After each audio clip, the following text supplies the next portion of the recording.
Yes, I think so. You'll judge it from where you are in the slides and manage it there. Okay. All right. Everyone's nice and prompt and joining in.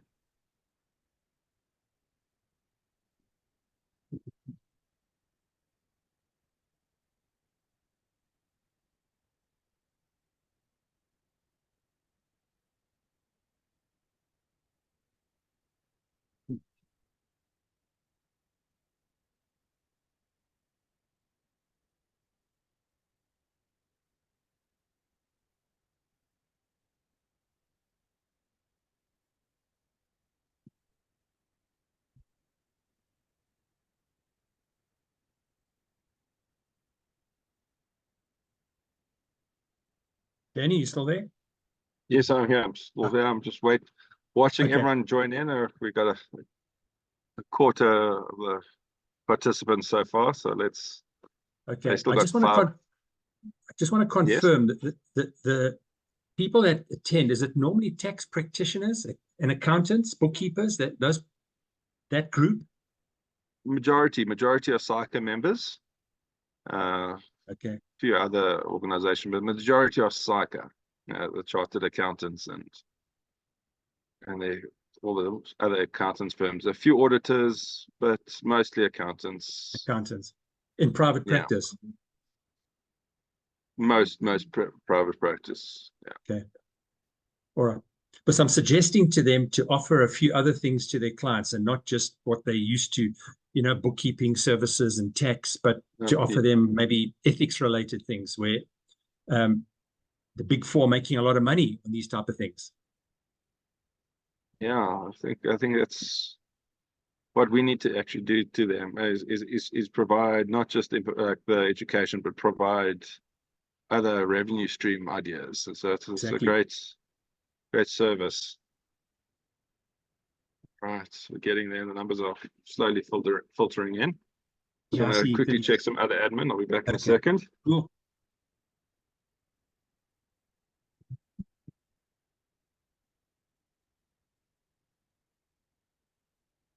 All of you, welcome to those who've already joined. And we're just waiting for everybody to join. There's quite a large number will be joining. And so we'll start between 1 and 5 past, just to give everybody an opportunity to join in. So we'll be back to you shortly. Just while we wait for the others to join, go make a cup of coffee or cold drink or whatever it is, and see you in a bit.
Hi and welcome everyone. We're still only halfway with everyone joining.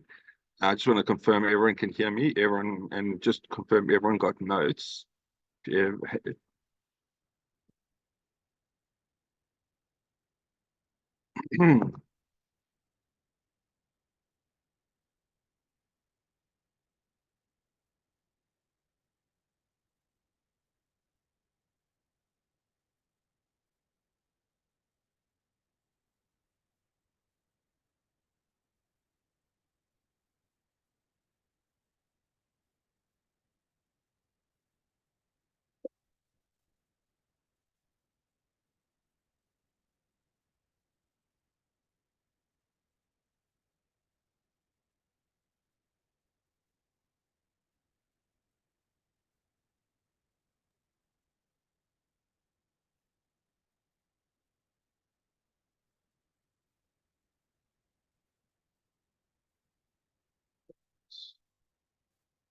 Just going to give it another couple of minutes just for everyone else to join, because everyone's still logging in and no one's times are exact the same. But we should hopefully start in the next 5 minutes. No problem.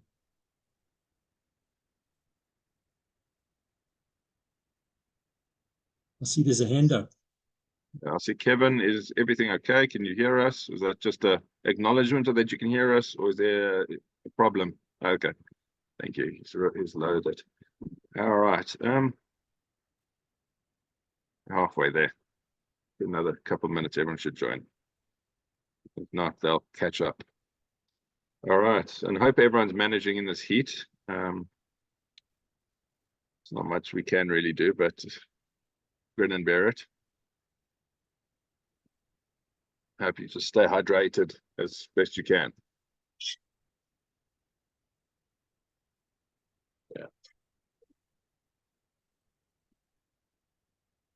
Also, if there's any topics anyone wants me to cover throughout the year, please send me an email. I'll look for presentations. I'm always looking for new presenters and topic ideas. So if there's anything anyone's interested in, heard about, let me know, and I'll see what I can find. Thanks.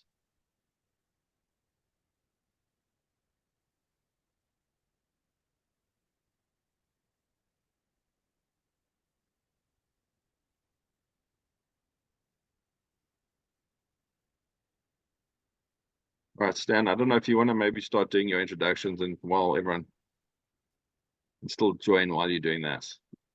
Yeah, sure. Seems like people are joining. So first of all, welcome everyone.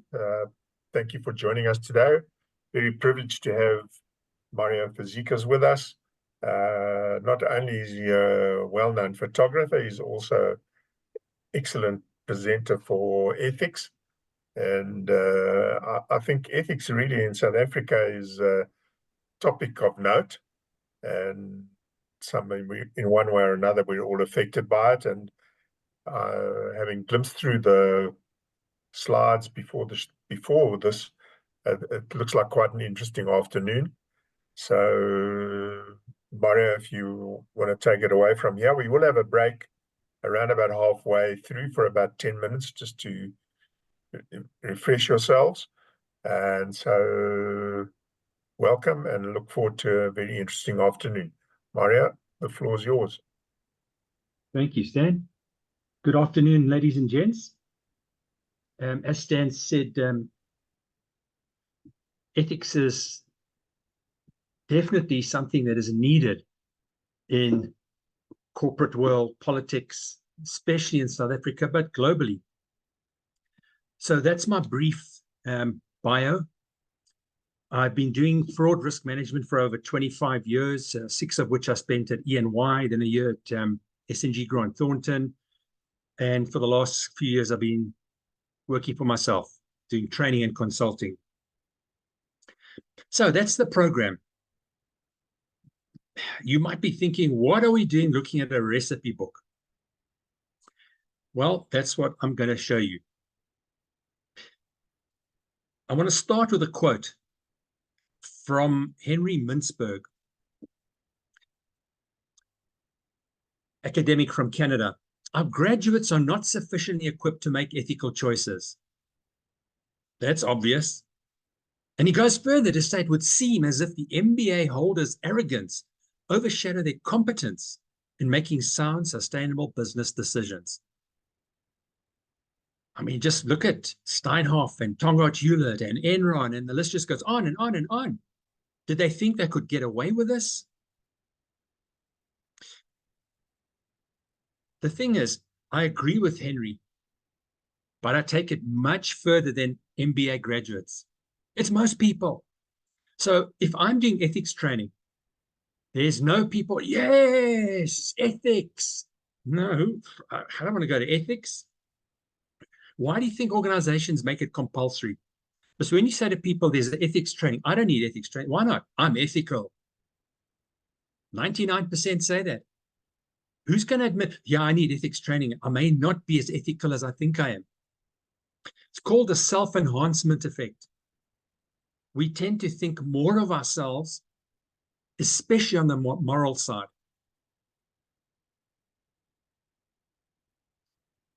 So when we do ethics risk assessments, we do qualitative and quantitative. And the quantitative would be surveys, anonymous surveys. And we ask people various questions. So you're going to be seeing flags on these slides. And the reason I'm doing that, in one of my previous sessions, people, they either say, oh, it's too South African, we want more global, or no, it's only global, where's the South African? So I'm showing you that there's a whole mix here. And one of the questions we asked at this particular client in Namibia is, I believe the following individuals are fully committed to upholding the organizational standards of conduct. Myself, 90%, strongly agree or agree. Everyone else, 60, 68, 70, 73%. The board, CEO, CFO, 70, but me, 90%. That's the problem. We all, myself included, think we are more ethical than we are. And the only way to tell is when we face with the ethical dilemma, what choice are we going to make? Are we going to do like Tongaat Hewlett and backdate our property sales?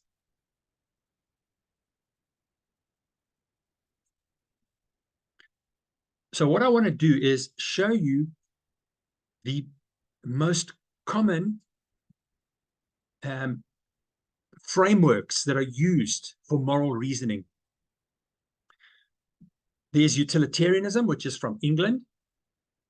On the one extreme, Kantian ethics, which is from Immanuel Kant in Germany, and virtue ethics from Aristotle in Greece.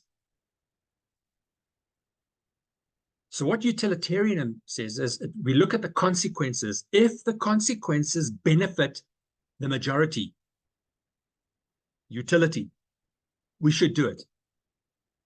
I think that's great. If I'm part of the majority, if I'm part of the minority, I don't like that. Why must I suffer just because I'm the minority? It can work, but it has dangers. Let's look at what happened to Ford. Here in South Africa, I think we're all aware of what happened with the Cougar. People bought their brand new car, and while they're driving, flames come out the dashboard. The dealer doesn't want to know about the problem. Ford, South Africa, doesn't want to know about the problem. Shame. Over 50 cars are burnt out. One person died in his car. His car became his coffin. So we're looking back here at 10 years. Ford has had 10 years to solve this problem. Do you think they've solved it? 2023, another car catches fire. One that Ford has had for 8 months fixing the problem. This person lives in my neighborhood. He's got a whole video that he took of his car on fire. He walked around the whole car.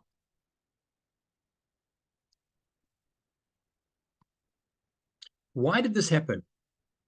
They rushed. It was when we had a bit of a recession in the 70s. And in America, it's big cars, gas guzzlers. So they wanted to be the first company that brought out a subcompact economy car.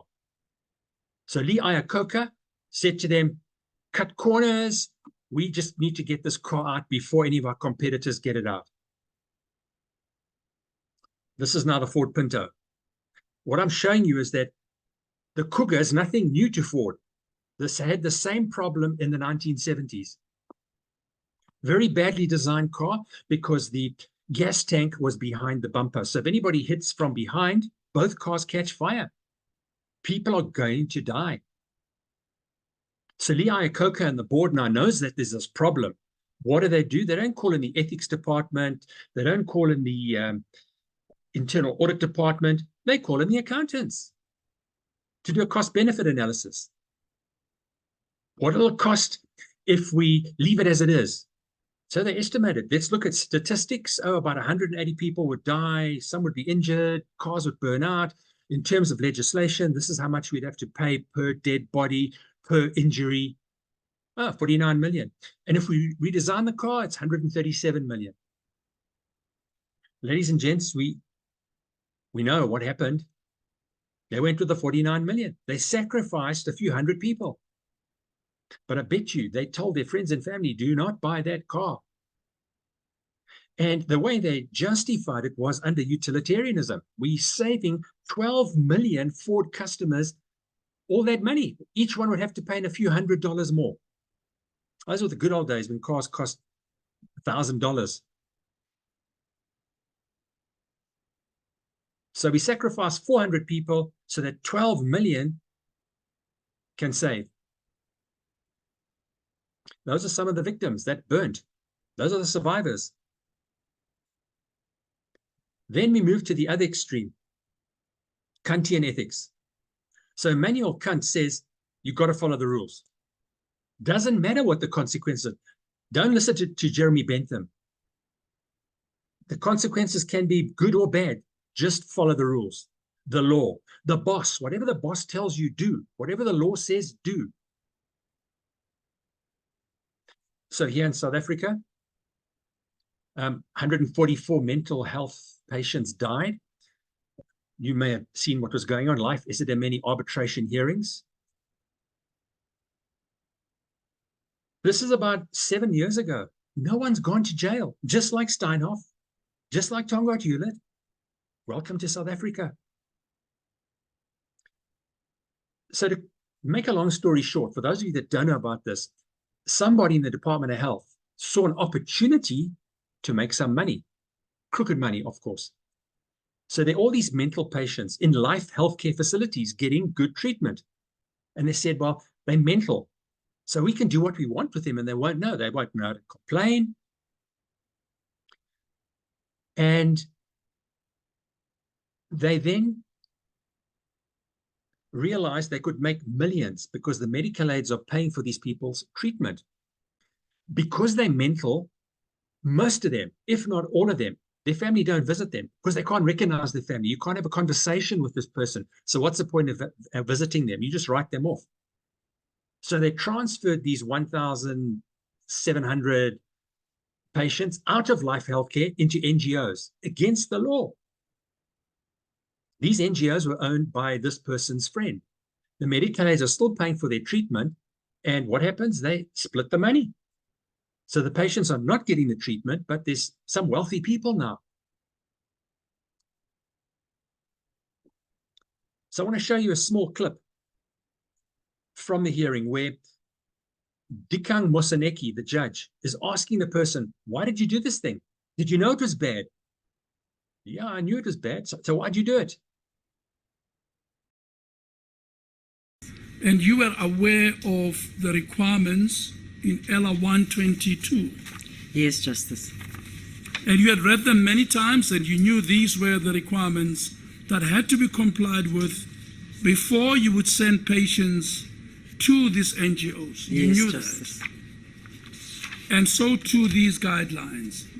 And is it your evidence that in fact, knowing all this, you nonetheless breached the law? I was instructed to do that, Justice.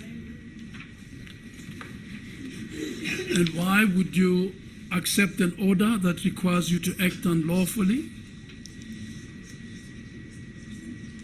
Justice, because of the issues at hand, Dr. Manamela said we have to do it because it's an instruction from above and all orders has to be carried Well, out. let's be a little dramatic about this. I instruct you to murder Advocate Groenewald. I now instruct you to rise from where you are and murder Advocate Groenewald. I Are you will not- obliged? What's no, your answer? Justice. No, Justice. I'm No, not you wouldn't do obliged it, to would you? that. Why wouldn't you do it? Because it's against the law to do that.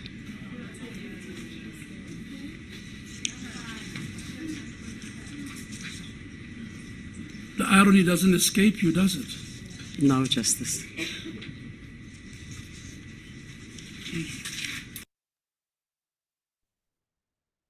No different to Adolf Eichmann, who's responsible for murdering millions of people because they were a different religion or race.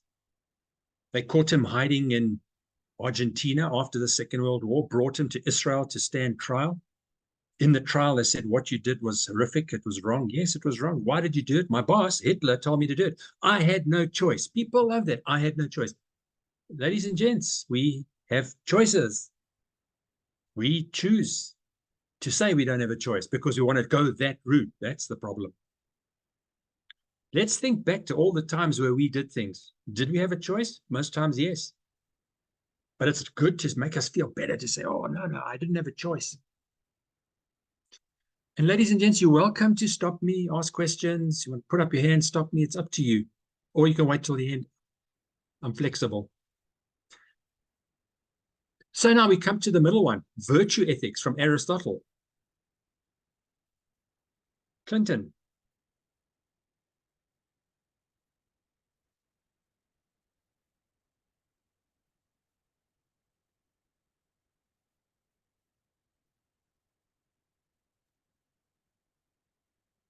I can't hear anything. I don't know if you're I don't speaking. think Clinton can talk. So Clinton, Oh. do you want to type out your message or you want to add as a Q&A? What's... Not sure how you would like to, Yeah. The to chat handle maybe? this. Chat or And Q&A? then Yeah. So we'll just keep an eye on. I'll keep an eye on. I'll mention if I see Okay. anything. All right, cool. Okay, virtue ethics is the golden rule. Let's treat other people how we would like to be treated. And you find it in most religions. Christianity, Judaism, Buddhism, Shintoism, it's there. So what we should be doing with the golden rule is, how would I want to be treated? So let's use a good example, Johnson & Johnson. Tylenol. So some maniac who still to this day has not been found, poisoned some bottles of Tylenol. They were capsules. So he was able to buy the Tylenol, open the bottle, take out the capsules, open the capsules, add poison, put the capsules back, two halves, and then go put them back on the shelves. 7 people died. 7. Johnson & Johnson, there's a few things they could have done. Try and ignore it, hope it goes away. Recall. They realize if they recall, it'll be a loss of about $100 million. And then what would be the recall? Would it just be Chicago, which is where the people were dying? Would it be just the whole USA? Would it be global? The loss is not covered by insurance. The reputation's going to take a knock. Their share price could go down, which it did. And the competition are going to leverage this. Hey, don't take their, use Disprin, don't take Tylenol. So they recalled globally, cost them over 100 million. They did the right thing. So Johnson & Johnson's chairman, James Burke, said, first, how do we protect the people? And second, how do we save the product? We're not saying don't think about the product. The product's important. So they stopped the production, recall 31 million bottles, and replaced capsules with tablets in tamper-evident packaging. They were the first in the world to come out with tamper-evident packaging, and it's triple. The top of the bottle was sealed, the lid was sealed, and the box that the plastic bottle was in was sealed. Triple seal. They took accountability, and they got stronger by doing that. They are now have set the benchmark for crisis management and corporate responsibility.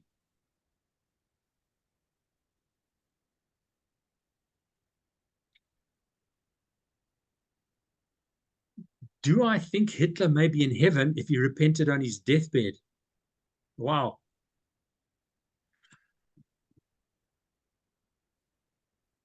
I don't see a person like Hitler repenting, but who knows?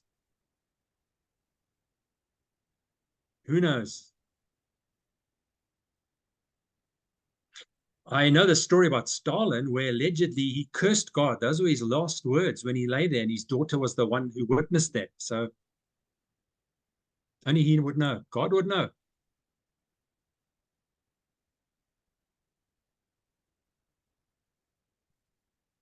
Johnson & Johnson's credo. We believe our first responsibility is to patients, doctors, and nurses, mothers and fathers. Then we are responsible to our employees. Then we are responsible to the communities in which we live and work.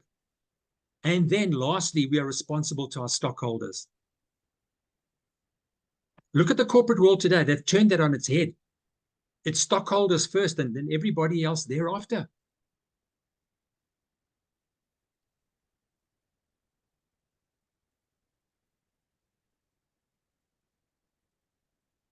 Our credo challenges us to put the needs and well-being of the people we serve first. Our credo is more than just a moral compass. It's a recipe for business success. The fact that Johnson & Johnson is one of only a handful of companies that have flourished through more than a century of change is proof that, yeah, if we look back over the last 100-odd years, 110, 20 years, very few companies that existed then exist now. Johnson & Johnson is one of them, and I think General Electric is the other one. But it all depends on the CEO. Johnson & Johnson have not been doing such great things recently since Burke has gone. All depends on that tone at the top. So if we summarize, there's two camps of ethics, moral reasoning. Teleological, teleos means end, and deontological, which deon means duty. So teleological, both of them focus on the end. So we've got consequentialism. It looks at outcomes. What is the consequence? Either it's egoism, I do what's best for me, or utilitarianism. I look at doing what's best for the majority.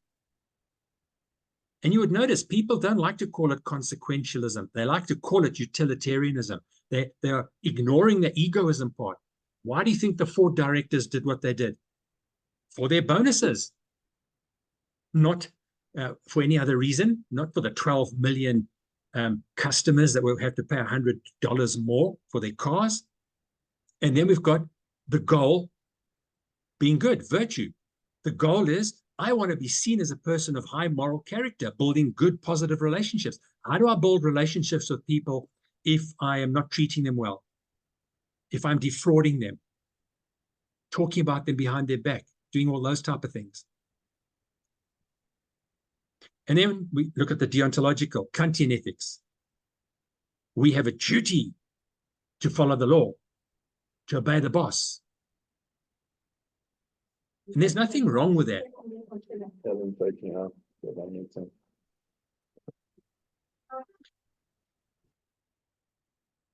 Sometimes when we apply virtue ethics, the end result is utilitarianism. Like Johnson & Johnson, they were trying to protect millions of people that would have been using Tylenol. And it was terrible. The one person took Tylenol and collapsed, and he died. And the relatives got there, and there's this dead body. So they started to stress, and they felt sick, and they had a headache. So they saw the bottle of Tylenol. They opened it. They took the Tylenol tabs, and they dropped down dead. Nobody knew how many bottles this person had poisoned.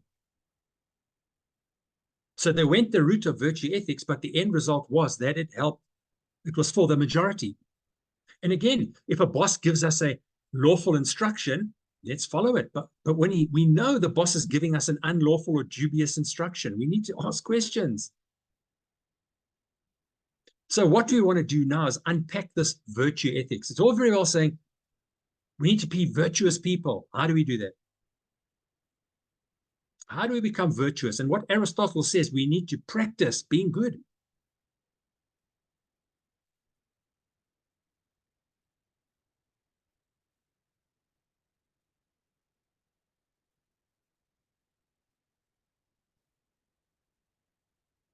The more we do it, the better we become at it.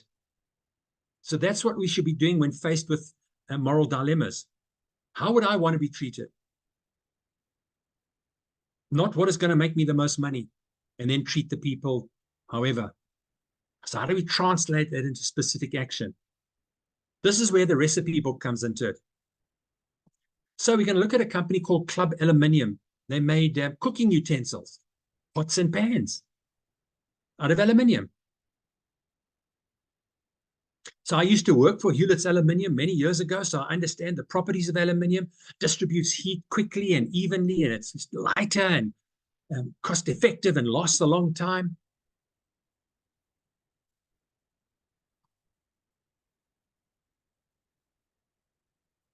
One of the first companies to use hardened aluminium, constructed to last a lifetime, allegedly. Tight-fitting covers to keep the moisture in, keep the goodness in so it doesn't evaporate. And it wasn't sold through shops, stores. It was like Tupperware, Abroy Schlein. People come knocking on your door. Hey, we got these pots and pans. So they had what? Cookware parties. Like Tupperware have their parties, and Abroy Schlein have their makeup parties. And they did very well for nearly 10 years, and then they went bankrupt. Bankrupt because Great Depression. Never mind pots and pans. People couldn't afford to eat. They were queuing in lines with food stamps, so they weren't buying pots and pans.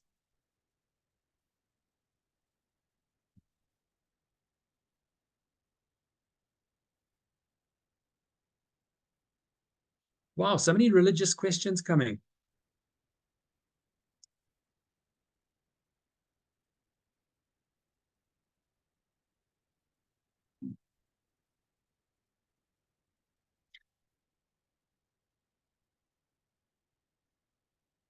Okay, do you think religion is man-made and all of us end up in either heaven or hell? Religion is bad, yes, man-made.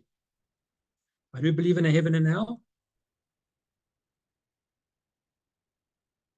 Herbert Taylor was hired by creditors to help save Club Aluminium. They wanted to save jobs of people.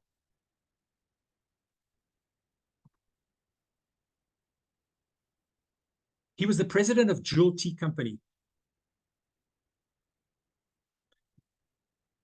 And they said, look, we'll loan him to you. 3 years. And then he must come back. Half-time basis. Half-time Jewel Tea Company, half-time pots and pans. And while he was there, he was focusing more on the pots and pans and getting that right, because he realized those 200-odd people needed him. So he said, look, I'm staying with Club Aluminium. Bye-bye Jewel Tea Company. What did he do? He had to pay those people salaries. He borrowed $6,000 against his own Jewel Tea stock. He cut his salary from $33,000, which is the equivalent today of about 700,000 US dollars, to $6,000. That's an 80% reduction in salary. And he stayed at that for 4 years. Amazing. Let's see what happened with Steinhoff. Business rescue experts come in to save Steinhoff. CEO receives 62 million. CFO receives 54 million. Are we going to rescue a company by paying ourselves those type of salaries and bonuses without any results? As Steinhoff limps off the market, he has who made billions. All I'm doing here is looking at the CEO and CFO. 600 million is what they paid themselves in 5 years. Add to that all the other senior executives, maybe $1 billion, 1 billion gone. Nobody took an 80% cut in salary, or even a 50% cut. And another disgrace, advisors collect nearly 9 billion in fees from Steinhoff. Audit fees, advisory fees. So much for business rescue. Very similar with Tongaat Hewlett. At least Tongaat Hewlett's remuneration committee said, enough, we're not going to get right if we carry on paying these exorbitant salaries. So they cut the CEO's salary, cut the CFO's salary by 60%. What did the CEO do? Resign. I'm out of here. I'm not here to rescue a company. I'm here to make money. It's obvious. 500,000 people depended on Tongaat Hewlett's survival. We still don't know if it's going to survive.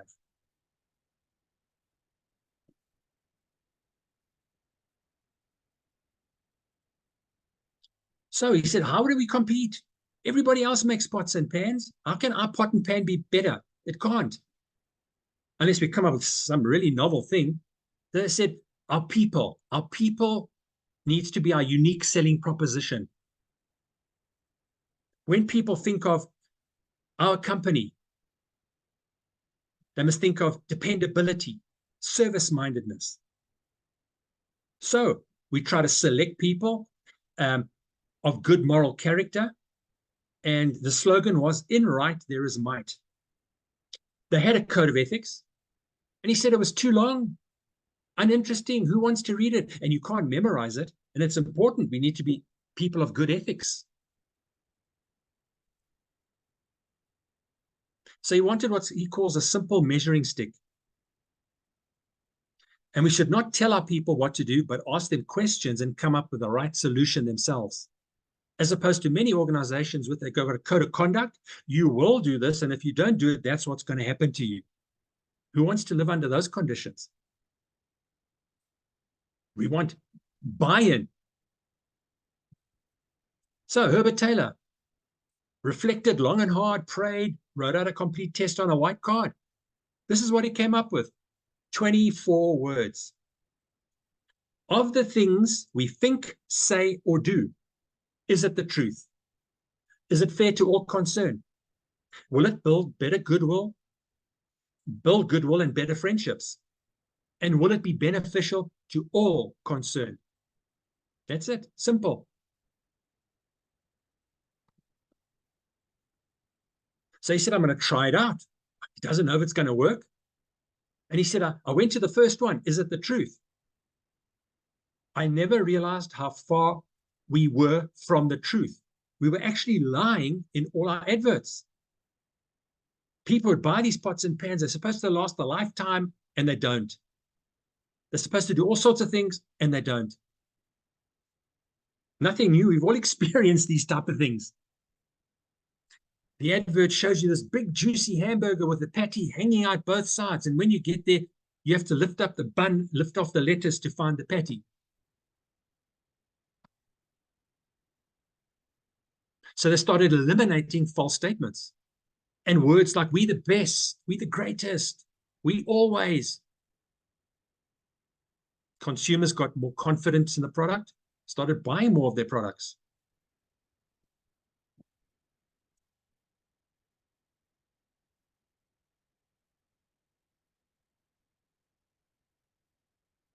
He went to his attorney friend and said to him, what do you think of this test?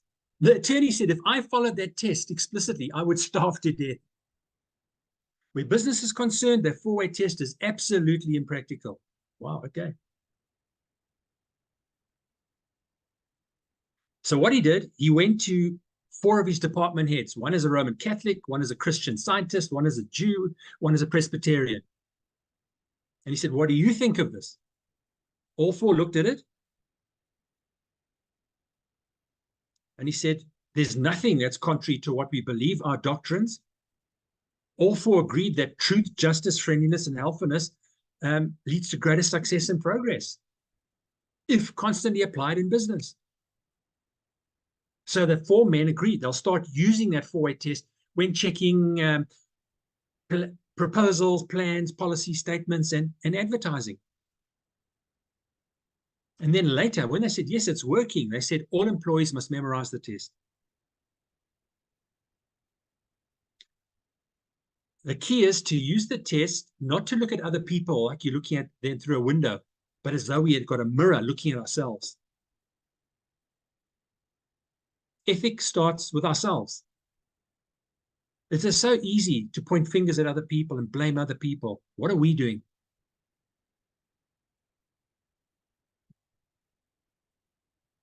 They stopped running down their competitors. They started speaking well of their competitors. And again, competitors can work together. When I was at E&Y, I had a boss in forensics, Mike. Very good leadership abilities. He could see ahead.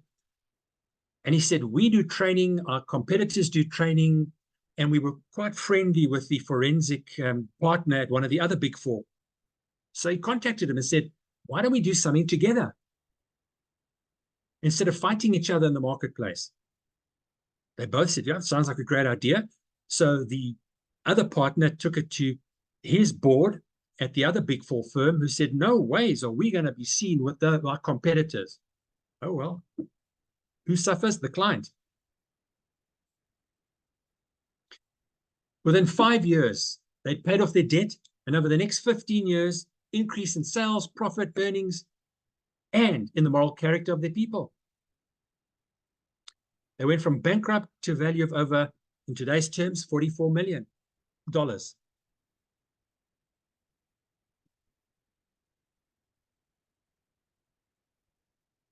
And of course, the proof is in the pudding. We all say, how are we going to do the right thing? Come the time, no, we'll start tomorrow and do the right thing. No, they got a big order for 50,000 items, 50,000 units. And they said, no, you're going to sell these products below market prices, undermining all our other customers who are not going to be happy with us, and it's going to backfire on it. We can't do that, sorry. Order was refused. They could have just looked at short term. Wow, we're looking good this quarter, this year, whatever.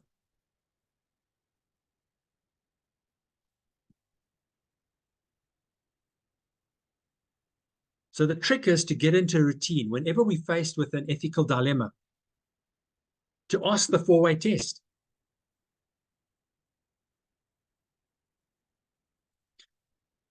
The Rotarians heard about this and said, can we adopt it? And Taylor said, sure. I don't know if any of you are Rotarians. I'm not. I'm not selling my membership in the Rotarians. I'm just telling you that the Rotary Club has adopted it and still use it to this day, the four-way test.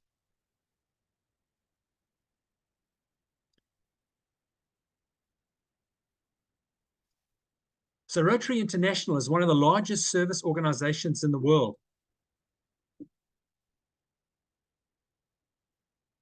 And their motto is, he profits most who serves best.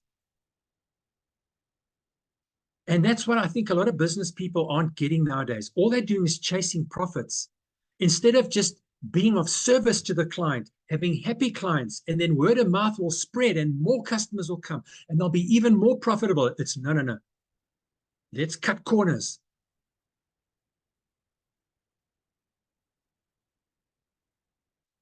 I don't know if you've noticed how the products are shrinking. Toblerone, if any of you eat Toblerone, that nice imported chocolate, that long bar, and it's like triangles. All the gaps have got double the size, so we're getting less chocolate.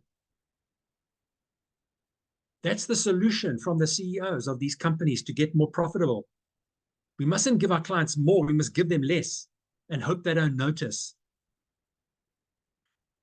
Chewing gum comes in a little card. I think there's 10 gums per card, like Panados. What they've done is taken one away. Now you're getting 9 chewing gums on a card. Why do you take one away? Oh, it's for you to hold it. I didn't know we had a problem holding it before that.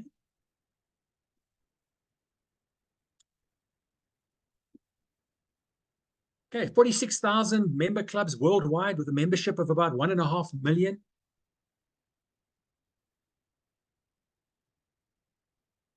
I've yet to meet a Rotarian. Whenever I say to anybody, are any of you Rotarians, there's silence. And remember, it's non-political, non-religious. So it appeals to a wide base.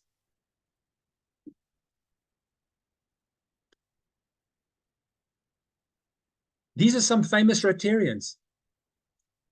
John Kennedy, Neil Armstrong, Ronald Reagan, Margaret Thatcher. This is the Joburg Rotarian Club, over 100 years old. Those are some of their current members.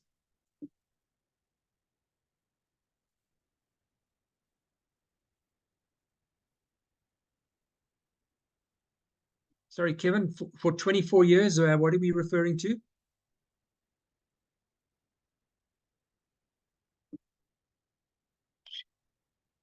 Rotarian, excellent. My first Rotarian that I've met, thank you.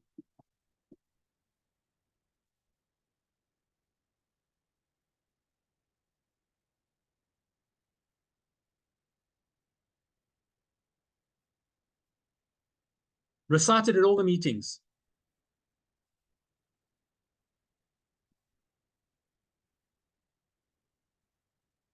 I got a little clip, which I'll show you, and Kevin can confirm that.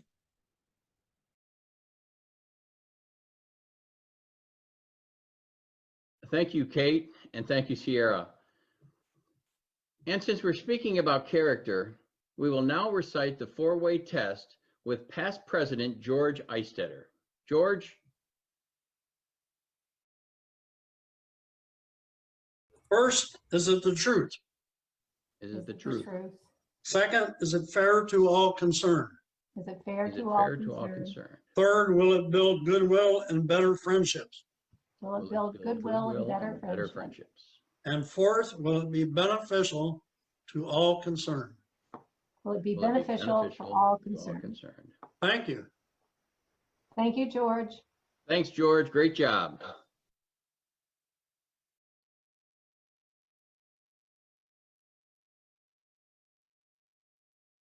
Okay, Kevin, at the end of every meeting, okay? You do it at the end. Is it something that you apply? I'm assuming it would be, being a Rotarian. If you recite it at every meeting, it's something that's important.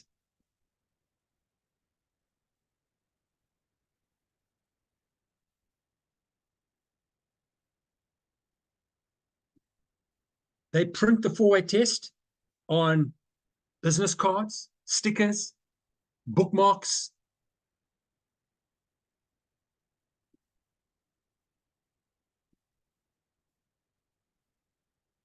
These are the Rotarians in, I think, Nigeria. They've actually created a board game based on the four-way test. Games for kids. Mr. Apple discovers the four-way test. They printed the four-way test on soccer balls that they give to schools for the kids to play. Anti-bullying.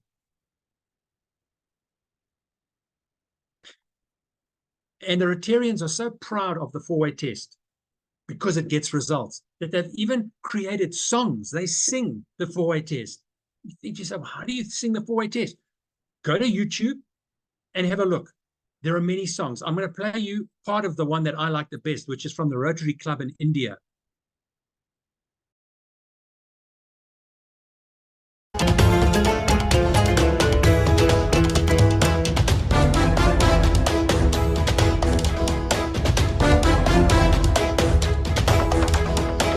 Is it the truth?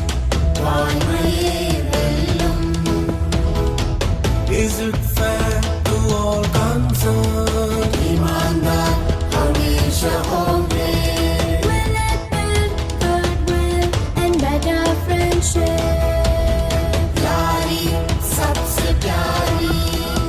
Will it be beneficial to all concerned? Is it the truth?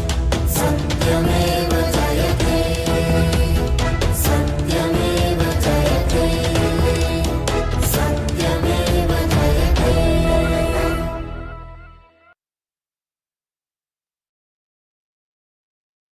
And there you have it, catchy tune.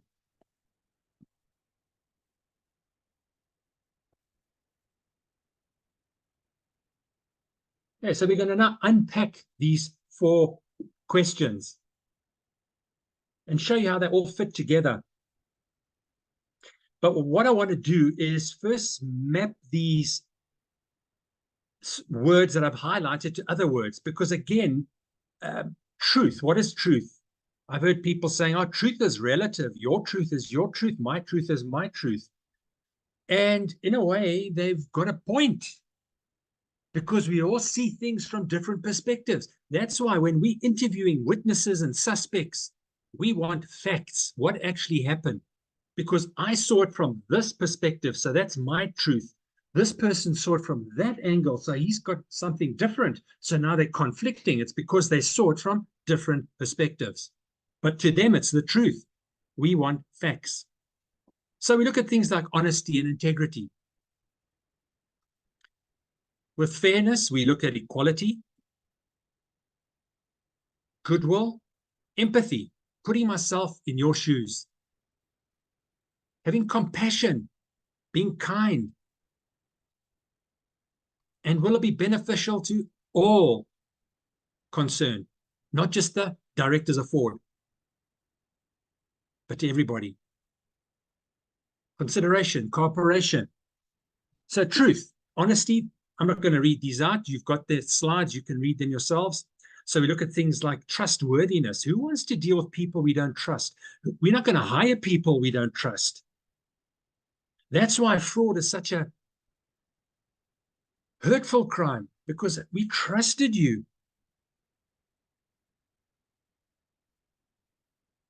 And remember that a person can only defraud you when they're close to you, because otherwise you won't trust them. So they try to get close and convince you. That's why when you find out a spouse has cheated on you, it's painful, because the trustworthiness has been broken. Then we look at things like integrity. Who we are when no one's looking. Who we are when we think no one's looking. But there's a new phrase that's popped up down, the new integrity. Just say sorry when you're caught. So do whatever you want. When you get caught, I'm sorry. I can just see the Steinhoff director saying, oh, we're sorry that so many people lost their pension funds and their investments. Just like we go back to Master Bond. And how many people committed suicide? 16 people. And the lawyer. And these fraudsters are still roaming around out there.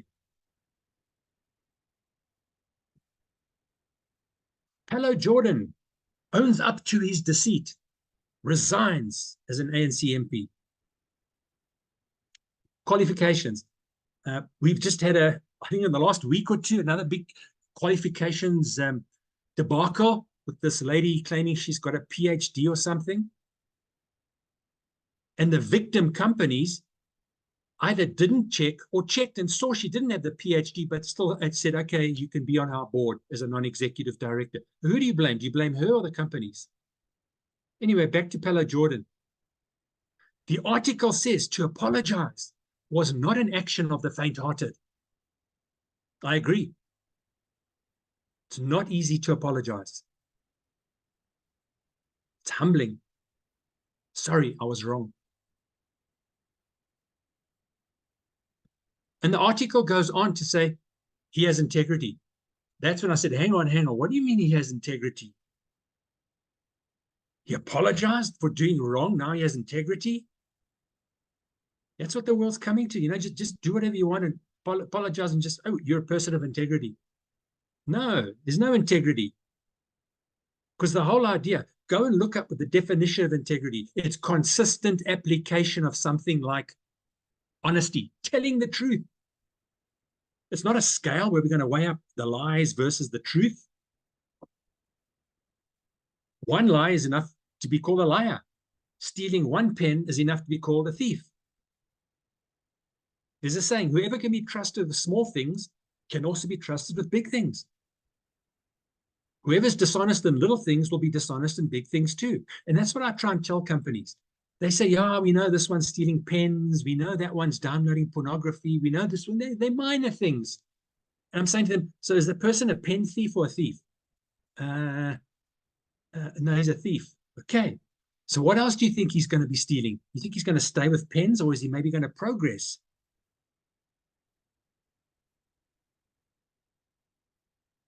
Quote from C.S. Lewis, British writer, created Narnia. Real integrity is doing the right thing, knowing that nobody's going to know whether you did it or not. It's who we are when we think no one's looking. When I started the show 14 years ago, I said this is going to be like a relationship. And the most important thing, the foundation of a good relationship is, say it with me, separate thermostats. Oh. And then after that, trust, right? Trust is very important. So before the show, I put out some Ellen products with a sign that said only one per person. And I just wanted to see how honest my audience was, you know? Because it turns out you're very honest. Very, very honest. We set up really amazing. You should applaud yourselves. It's really tough to, because, you know, nobody's watching, you don't think. But we set up hidden cameras just to make sure. So watch how honest this lady is right here. Oh my God. They probably wouldn't know. But like, I'll just buy this. Yeah, that's not it. How much is it? 25. So she wanted it, but she said, I'll just buy this. So you put that back, and you weren't going to take it, and you want it, so I have the hat for you. Bring. So that's for you for being honest. You don't have to buy it now. Look at that. All right. Oh my God. That's crazy. Oh my gosh. That's so amazing. I mean, any of you could have taken more than one thing, and you didn't, except for these ladies right here. These are too small. Okay, I'm ready. I think the large is okay, I'm gonna go. Can you go?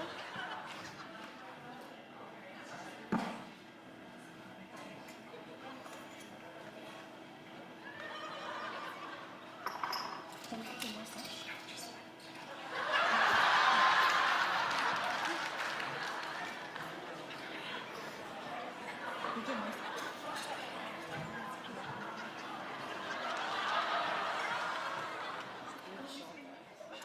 Then she goes back, and she returns one of her stolen items, and she switches it out for a hat. All right. Hi.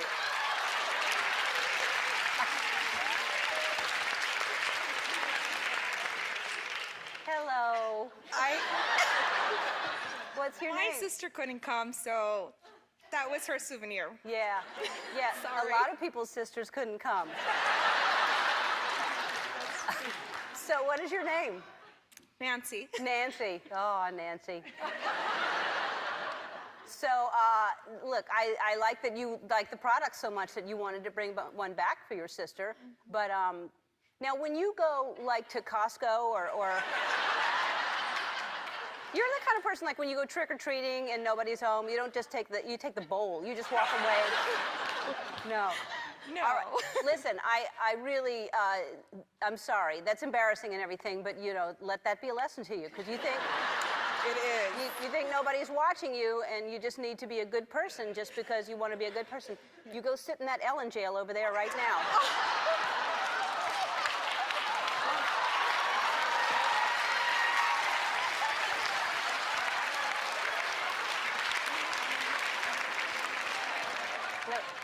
No, you'll steal stuff back there. Come here, this way.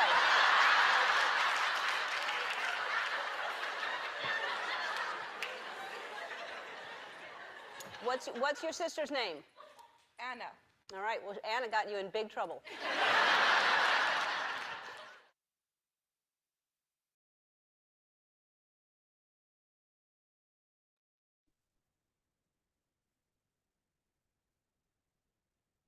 So there is your rationalization. Now think about it. Ellen DeGeneres is giving away one free item. Shirts, caps, they're all nice things. You can have one. No, but we want more. It's not enough one. So you saw the two ladies, one in yellow, one in blue. They're sitting next to each other. They are friends. They walk away. They've done what the law says, the rules. Take one item. They took it. It was too much for the one in yellow. She turned around and went back and took another one. Did you notice the one in blue also went back and took 3 items? That's what happens in organizations. If you don't catch the people or take action against the pen thieves and all these other minor things, there are other people watching them and saying, oh, they're taking 10 pens home. I'm also going to take, but I'm going to take 20 or 30 pens home. I'll do better than them.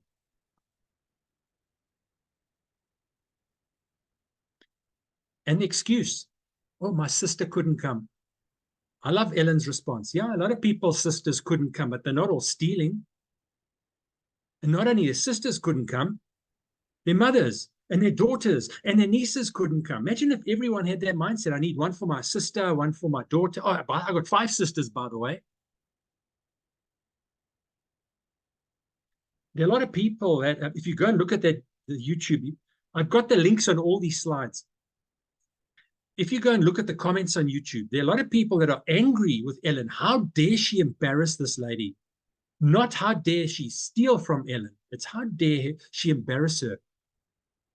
See, that's what, in many companies, they threaten people with jail. Jail can't be that bad because so many people keep going back to jail. What we found works is name and shame. Nobody wants their name up in lights. This is a scallum. This is a criminal. I say that, but in today's world, it's like they're the heroes. They're getting away with everything and they got Ferraris. So times are changing.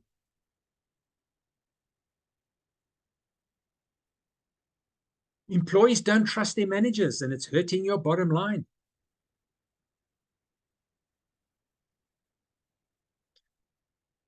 I worked at Liberty Life many, many, many years ago. And I remember we heard rumors that there were going to be retrenchments. So we went to our boss.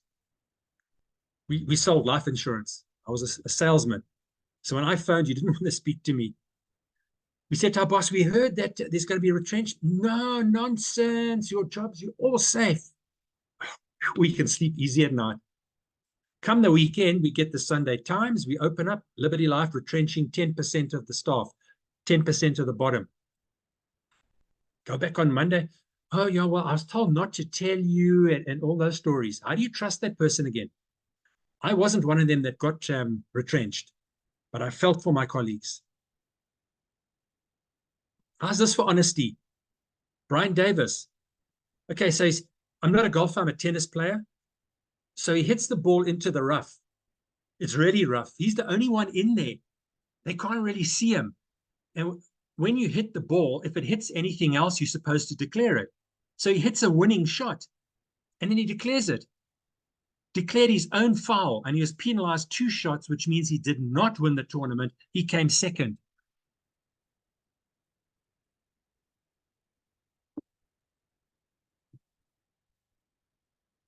Jacob Zuma stole trillions. Yes.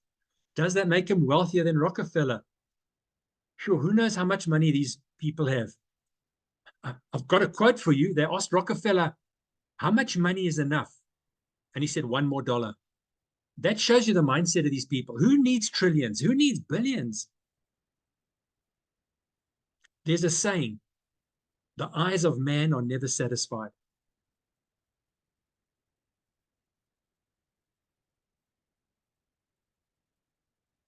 The criminals never stop. That's why they get caught. If they stopped in year 3 or year 4, you would have seen this case about Steenkamp. She worked at Medtronic in Midrand. She stole 537 million over 12 years. Empress Palace got 60 million. She flew to Dubai and Mauritius multiple times. So it's cost Medtronic over $1 billion. She could have stopped, but it's like a disease. It's a drug. You just carry on and carry on. It started off as she was a junior accountant. Now, again, a junior accountant can steal 537 million. What can the senior people steal?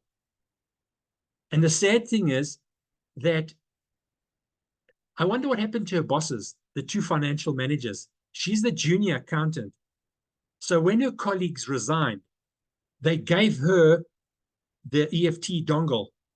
So now she can authorize her own transactions.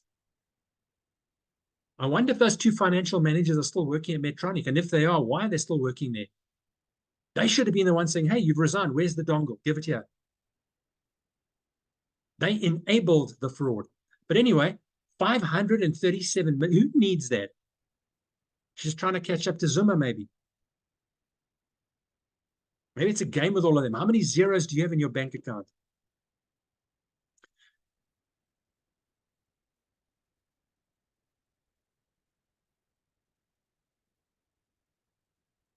A single mother defrauded an attorney firm of 20 million.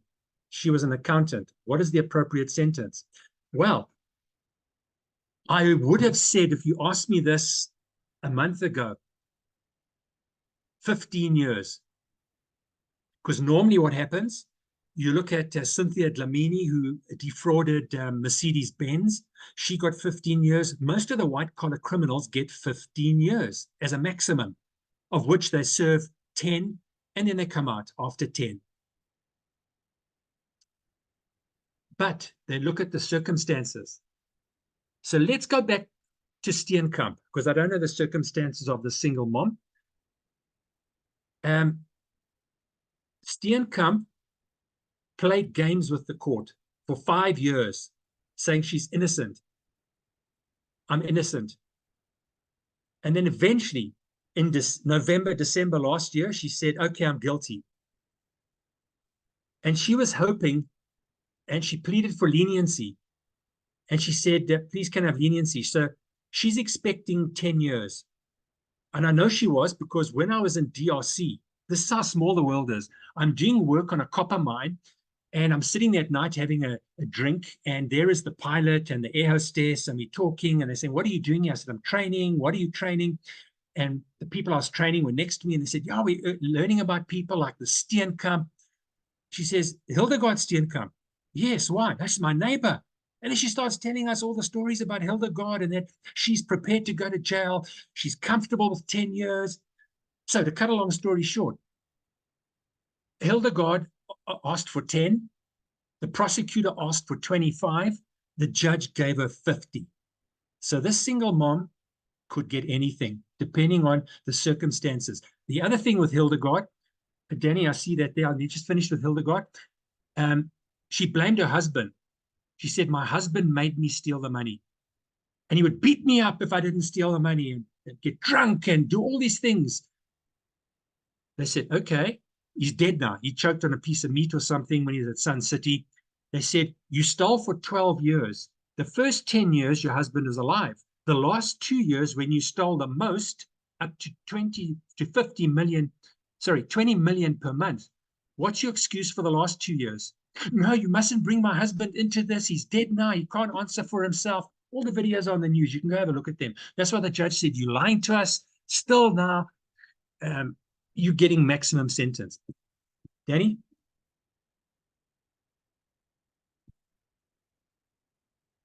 There's nothing on my side. I was just muting the question. Oh, okay.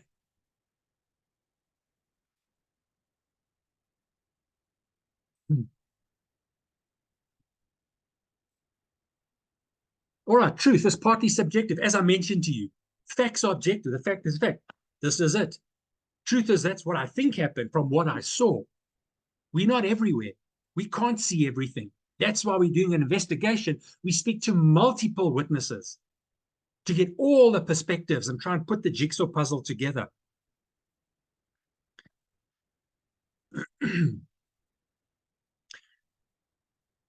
Thomas Jefferson, third president of the United States, he says, we hold these truths to be self-evident, that all men are created equal. He owned 600 slaves.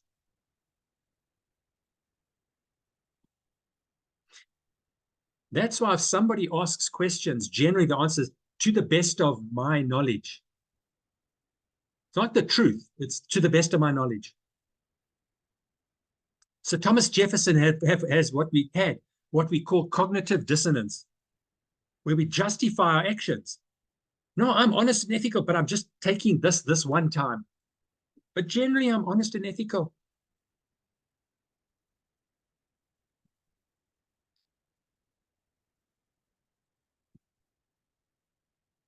What about our own tendencies? So at the end of each of these 4 questions, I'm going to say something for you and me to think about. Do we stretch the truth? Do we tell little white lies? How truthful can we be and still be kind? Because remember, we can be brutally truthful. How do I look in this dress? Well, do you want the truth? It depends on your relationship with that person. You know, it's like the boss. Here's my report. Do we say, this is a total waste of my time, it's disgusting, go away and redo it, tear it up? Or do we say, you're on the right track, but you could use a little bit more research here, here, here? How do we treat people? Another thing, how many commitments do we make? Because we want people to like us, so we don't know how to say no. That's, a lot of people are like that. It's just yes, yes, yes, yes, yes. Overcommitting and then juggling all these balls and dropping them. And then nobody is happy that you said yes to.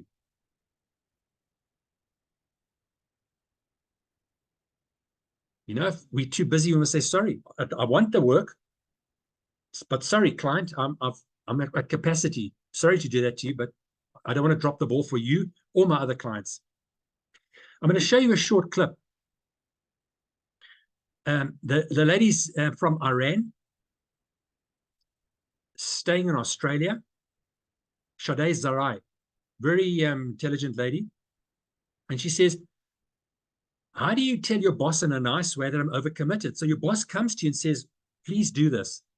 He or she doesn't really know how much work you've got. Only you know. So what do you say? No.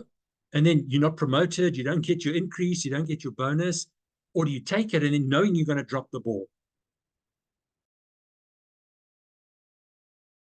So your manager asks you to do something and you want to say no. What do? I need you to prepare the agenda for the team offsite by this afternoon. Now, instead of saying, I have absolutely no time for that, try saying, of course. Could you help me prioritize my project list? Then take them through everything on your plate and ask, which of these would you like me to deprioritize to fit in the new task? When my clients have done this, their boss has said, oh, you're at capacity, don't worry, I'll get someone else to do it. Or they've reduced the load to make it work. It's respectful and highly effective.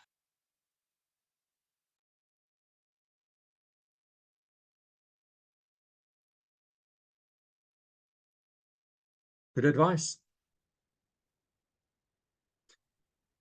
If we look at the West Point cadets in the United States, you know, in the companies that I've worked with, the codes of ethics are anything from like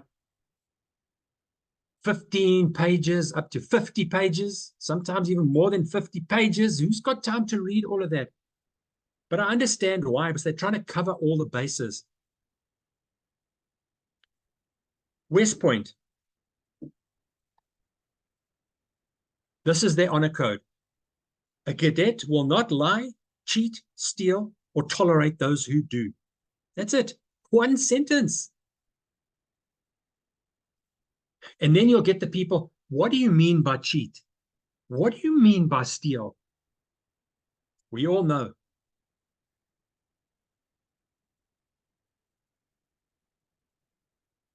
Is it fair to all concerned?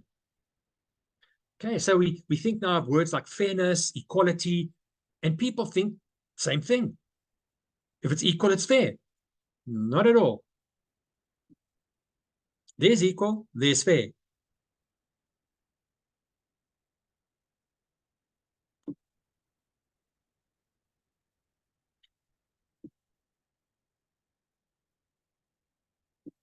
So fairness is about differences. It's different, so we want to make it the same.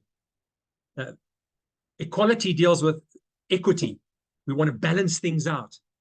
We're not worried about fairness. Synonyms for fair: just, equitable, impartial, unbiased.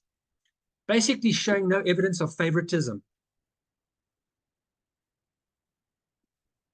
So to give you an example, you take a plate of food that a rugby prop is going to eat. Now, the rugby prop, he's just come off the field. He's played a hard match. He's ravenous. There's a plate of food that he's going to eat. And then you take that same plate of food and you give it to an 8-year-old girl and say, you must eat the same amount. It's equal. It's not fair. How do you expect an 8-year-old girl to eat what a rugby prop would eat?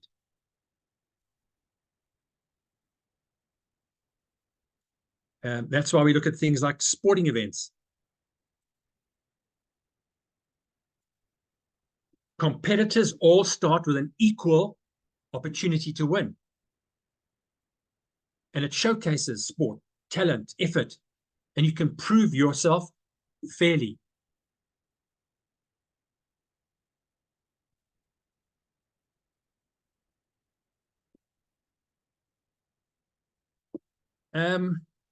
Equalizing outcomes to offset unequal opportunities does not create fairness, because it ignores the talent. Why do you think so many people have left South Africa?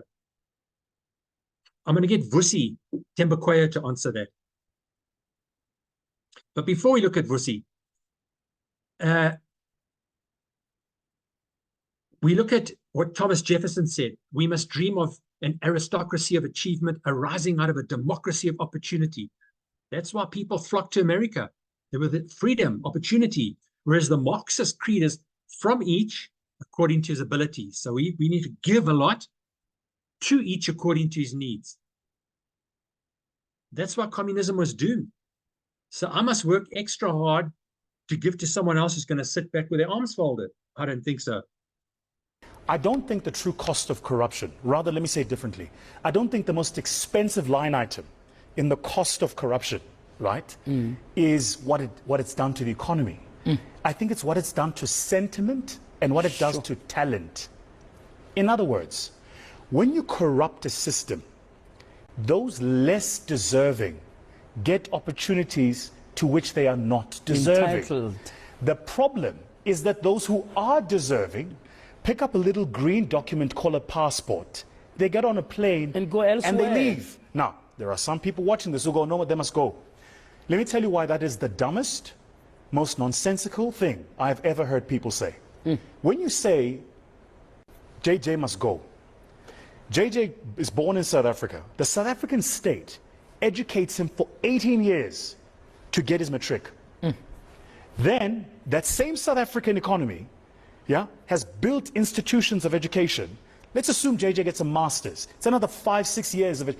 24 years invested, and you're going to say he must just go. Yeah. Like, because you're just flushing that investment down the drain. And so, what's happened now, if it's not the semigration to the Western Cape, that's a separate conversation altogether. It's the proper immigration. The number of South Africans who have sat in this chair living in Canada today would alarm you. The number who've moved to Australia would alarm you. The number I bump into, or neighbors of mine in the Middle East, will alarm you, right? Because what talent does, when you distort this thing about effort versus reward, is talent goes where it will be rewarded. My goodness. It doesn't have to put up with the nonsense. It gets on a plane and it leaves. Yeah. Now. The director says going overseas. That's on my own. But I think the point is this: the degradation is slow, right? So you don't feel it immediately. Yeah.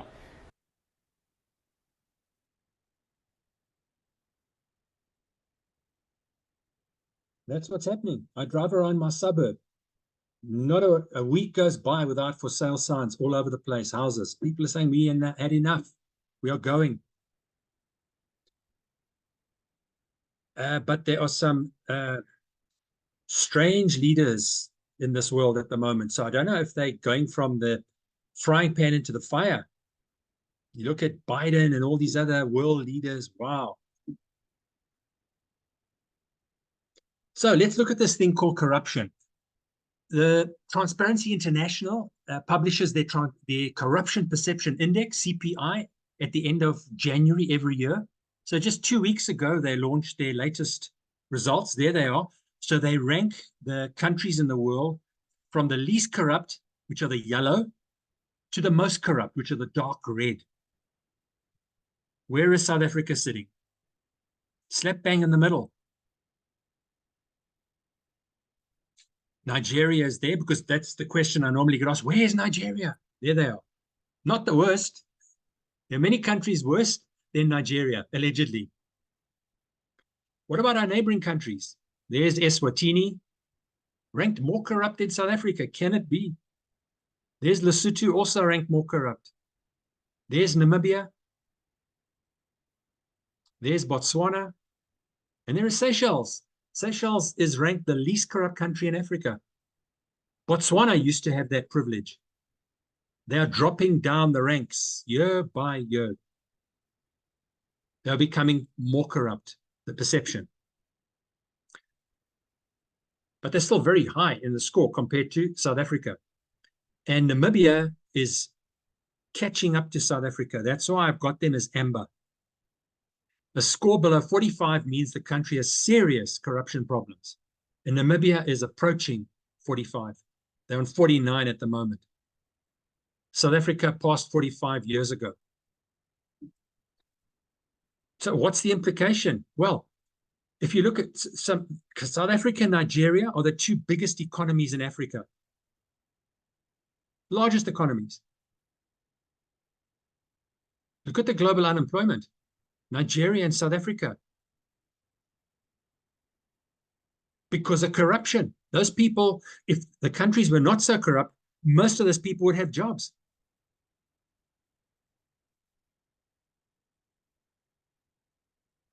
And then we look at the richness of countries in Africa. GDP per capita.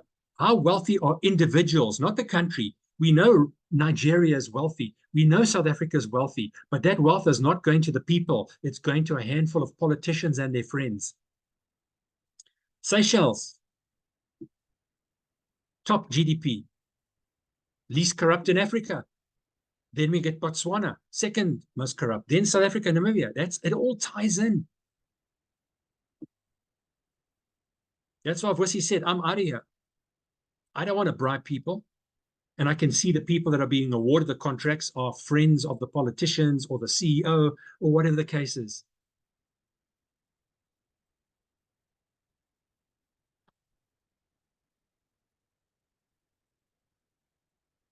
And again, our perception of fairness can become skewed when we think in relative terms, like the parable of the workers in the vineyard.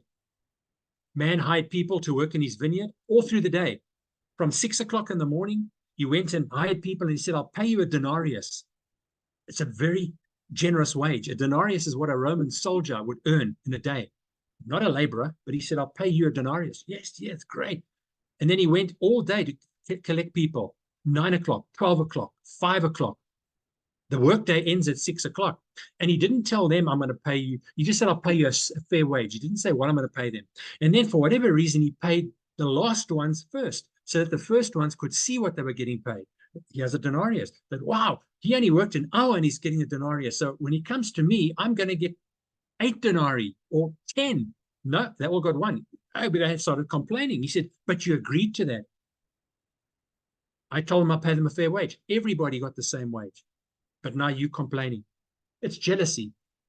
It's greed.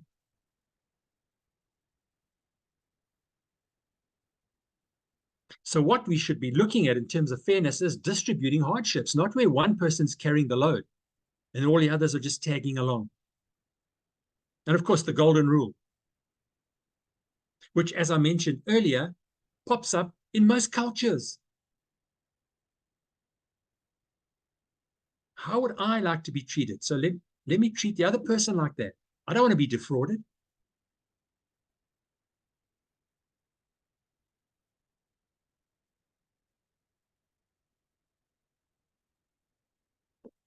We recently bought a house.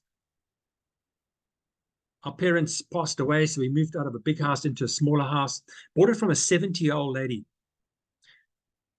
And on the snag list, she ticked no plumbing issues, tick, tick, tick, no problems.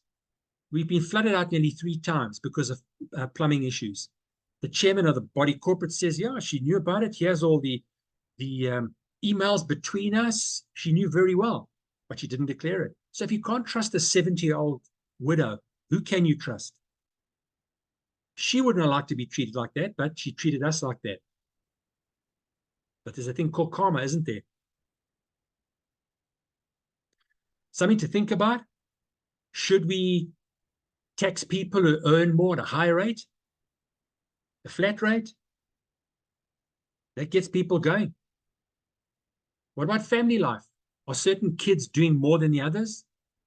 What about our workplace? Are some people getting preferential treatment? Which I cast my mind back to E&Y.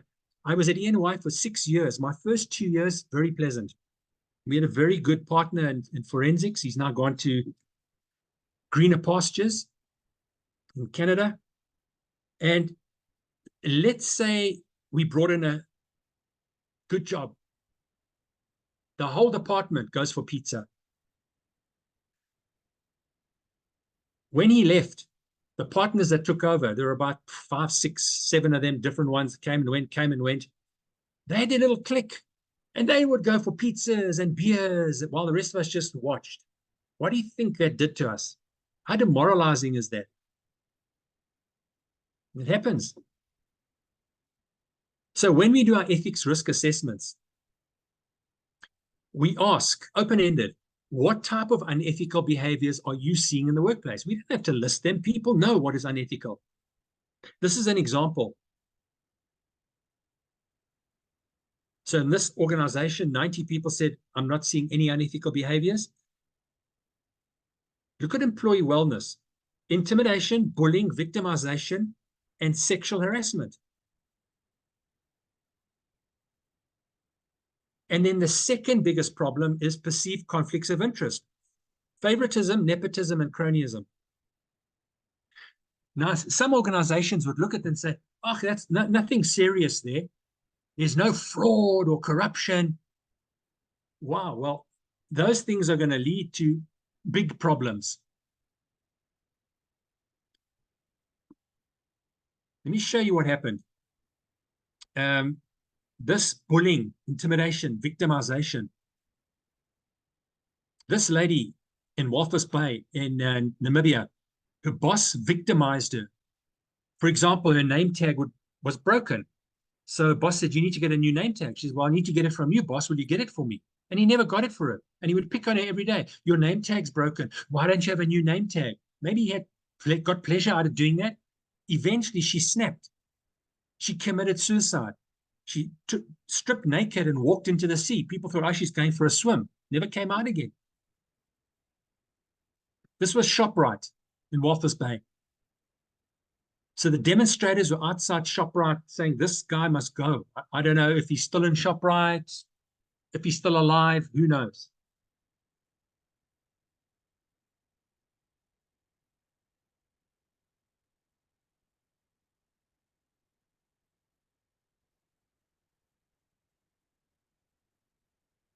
Okay, we've been going for quite a while. I think let's take a 10-minute break.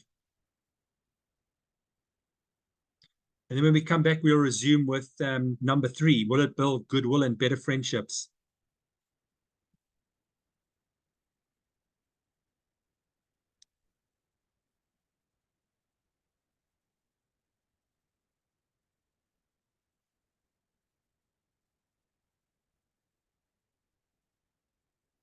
So see you back in 10 minutes.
Oh, just checking if everyone's back.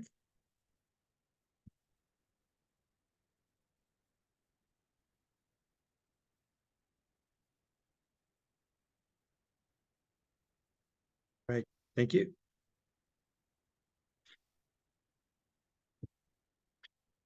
Okay, we're going to look at number 3. Will it build goodwill and better friendships? So remember now we're mapping to other words. So we think of things like empathy, caring, compassion, kindness, respect.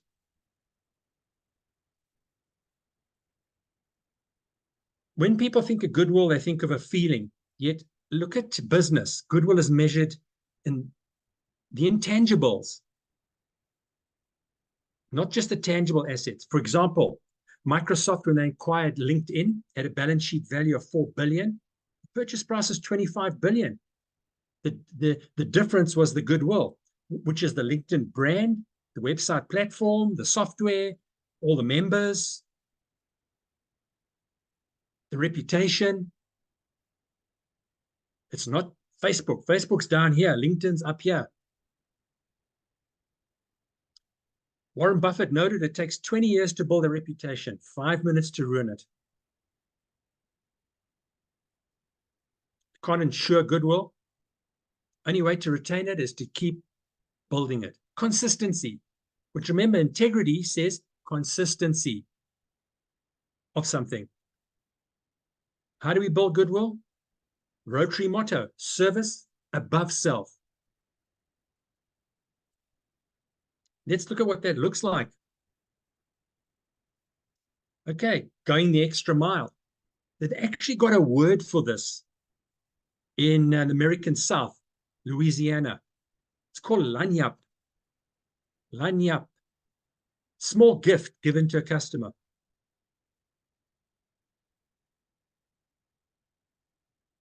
We went to our local spa the other day and they gave us a slab of chocolate, Beacon, Cadbury, I can't remember. Thank you for being a client. Wow. Give you another example. I stay on the West Rand and there's a restaurant down the road called Tony's Spaghetti. And a lot of organizations changed after COVID because they wanted to make up the money they lost. So back to Tony's. If we, in the past, we got a takeaway, spaghetti bolognese, ravioli, whatever it was, we got condiments free, Parmesan cheese, chili, that type of thing. All of a sudden, no, you must pay 8 rand for it. And gone are the days with the Parmesan, the nice grated one, you get this fluffy, powdery stuff now. Cutting corners, the ravioli is breaking open, the little pockets are not staying closed. We complain to, no, nothing's changed. Yet we go to Hussar Grill, they bring you a free starter, olives and crisps, nice little tray, free. At the end of the meal, they bring you what they call a chocolate vodka martini, free. Where do you think we're going to go and spend our money? Where they're giving us lanya. And that's what I try to do when I'm doing work for clients. Throw a little extra. Oh, I didn't expect that. Thank you. That wasn't part of the quote. Yeah, but I threw it in. Give you an extra session, whatever the case may be. Okay, something for us to think about. What is our kindness level? How kind are we to people around us? When was the last time we told our spouse, really love you, I appreciate you, all you do for me? What about our children, our parents, our subordinates, peers, bosses?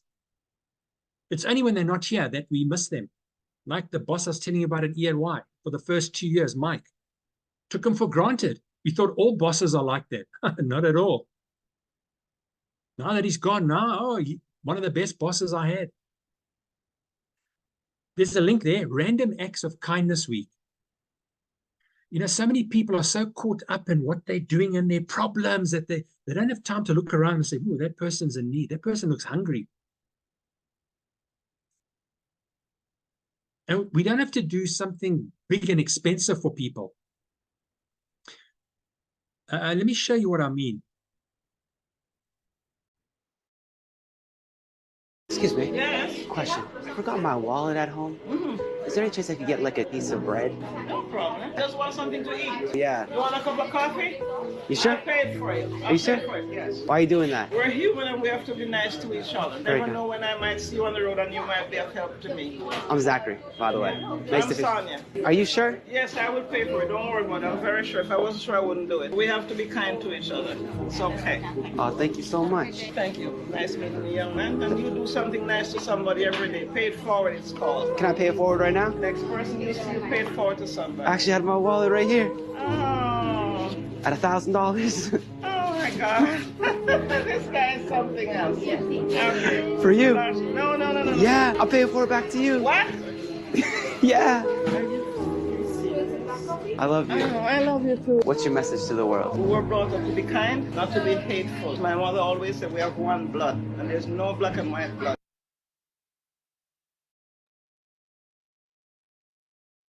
Wow. Pay it forward, eh? I've helped you, now you go and help someone else. Now, I know what you think. Oh, this is in America. We've got a guy here in South Africa. I don't know if you have heard of him. He's called B.I. Pakati. He does what this guy does. He goes around looking for people to help.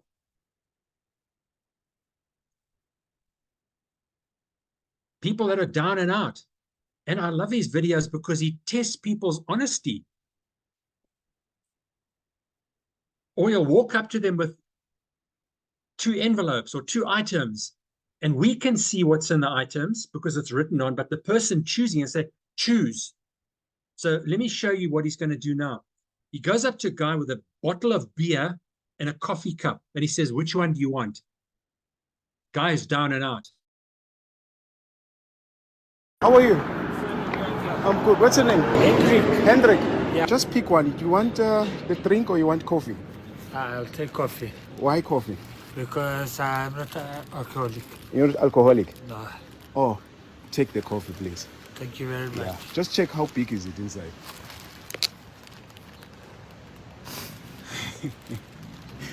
Count how much is that? Actually, that's 3,000 rand for me. I just came to surprise you. Thank you very much. Yeah, God bless you, brother. God bless. Yeah. I just came to surprise you because I saw you when you were looking for stuff on the road, and then I said, let me just come and surprise my brother. Yeah, God bless you, brother. God bless. Yeah, my extra. Yeah, just gonna take it and use it for yourself, brother. Thank you very All right, much. bless you. God bless. And I hope you're gonna have a lovely Sunday. I will. All right, cool, brother. Love you too, brother. Love you. Sure. Goosebumps, eh? Just think, could be us. That guy with these plastic packets could be me, could be you. He goes up to other people and says, hey, did you drop this money? And he's got like 200 rand notes. And you can see the guy, no, I didn't drop. Are you sure? Because it was right here. No, it's not mine. Thanks for your honesty. And he gives him 2,000, 3,000, whatever he's got on him. Or he goes and sits and he begs for money. He sits there. Please help me. And the people just walk past him, spit at him, shout at him. And then when one stops to give him something, he says, thank you for helping me. And he gives him 3,000-4,000 rand. Or he just walks up to someone and says, how can I help you? Or he'll be driving in his car and he sees someone on the side of the road. How can I help you? Where are you coming from? Where are you going to? There is hope for mankind yet, eh? Will it be beneficial to all concerned? Are we considering other people? Are we cooperating with other people? Or are we just trying to rip them off? I want to get the most out of this. And we need to practice these type of things. And it comes by doing, as Aristotle said, let's start with the small things.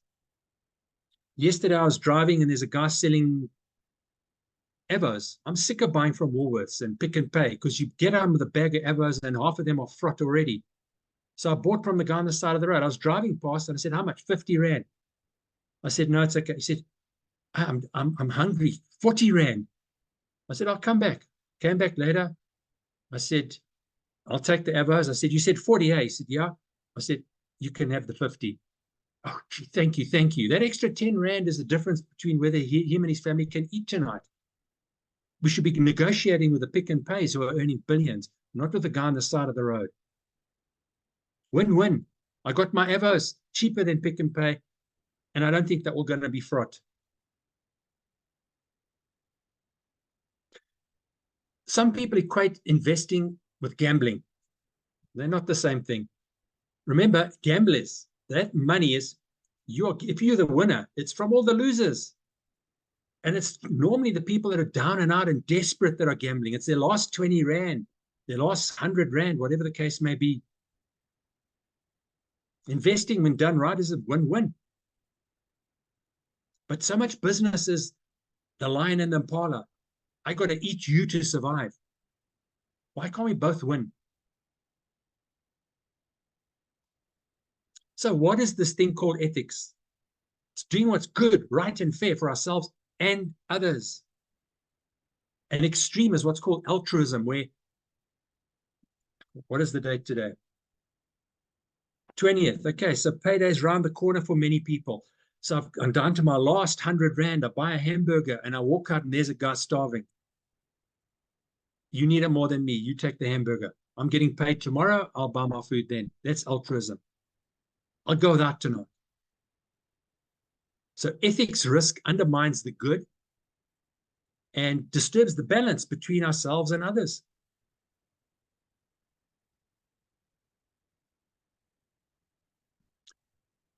Takata, they're bankrupt now. Takata had a fault in the airbags. They've been put into millions and millions of vehicles, Mercedes, BMWs, Toyotas, VWs. So if a person with a Takata airbag has an accident, if the accident doesn't kill you, the airbag will kill you. It explodes with such force. 2 guys blew the whistle, nothing happened. They've written a book now, In Your Face. They knew, management knew the problem in the year 2000. They carried on manufacturing airbags for the next 13 years. Still over 100 million Takata airbags in cars. I drive a Toyota Fortuner, 2011 model.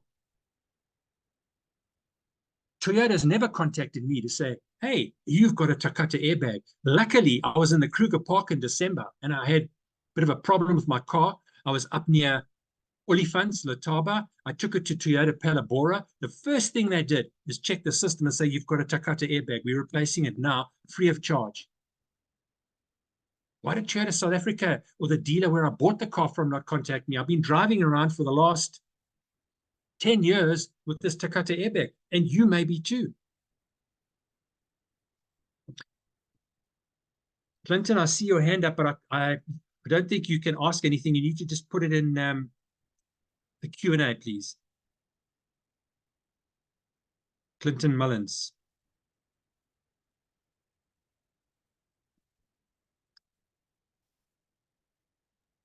I think it's just so someone else has also put their hand up now. Sometimes their system automatically puts up a hand. Yeah. So I just minimized that. Okay. Yeah. Thanks, Daddy. Okay, something to think about.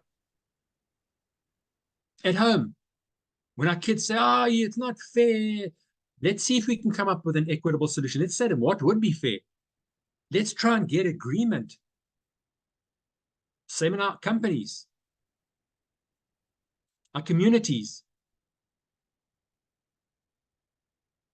How can we help somebody? We don't have to become a missionary and go to the jungles of Borneo in order to help people. We can help people on our doorstep, people that are suffering in our communities.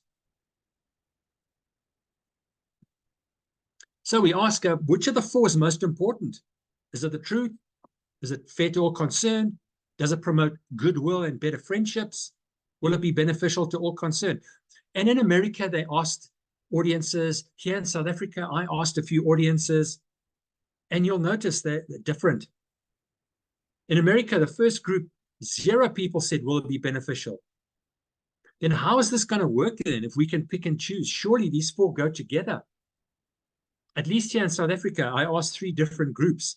I had quite an even split, 30-30, 10-30. People could see, now all 4 of these things are important. Not like that first group in America, where we just got to worry about, is it the truth?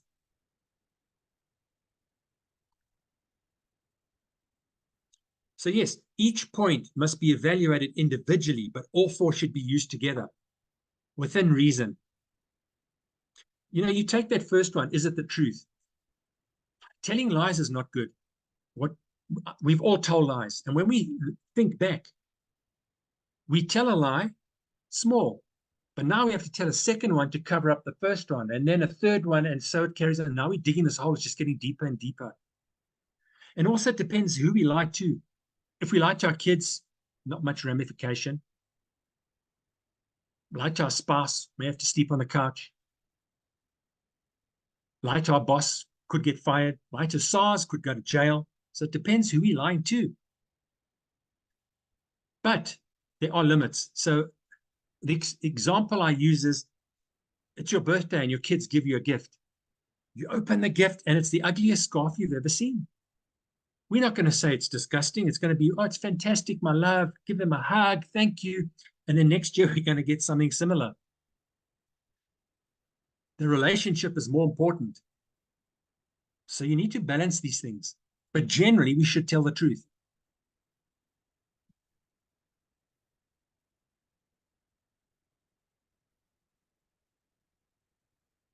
So all we're talking about here is that some people say, like this blogger, I speak my truth. If you don't like it, tough. I'll always be honest and stand on my truth. We can hurt people by being ultra truthful. Someone asks you, what do you think of my meal? How do I look in this dress? Depends who the person is. There's a nice way to be truthful.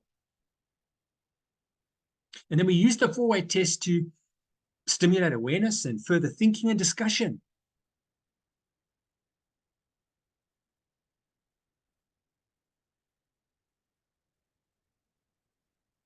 It's a pattern or rubric. You know, a rubric is a set of instructions or rules. Some people, say that this question to me is more important, but they need to work together. Something to think about. What do those phrases mean to you? Those 4 phrases. Can you identify instances where we've had to make difficult decisions? And maybe this 4-way test would have helped you or me. What about the idea of paid forward? Helping someone and saying, now you go and help someone else. I don't want anything from you. I'm just helping you. When you see someone in need, go and help them.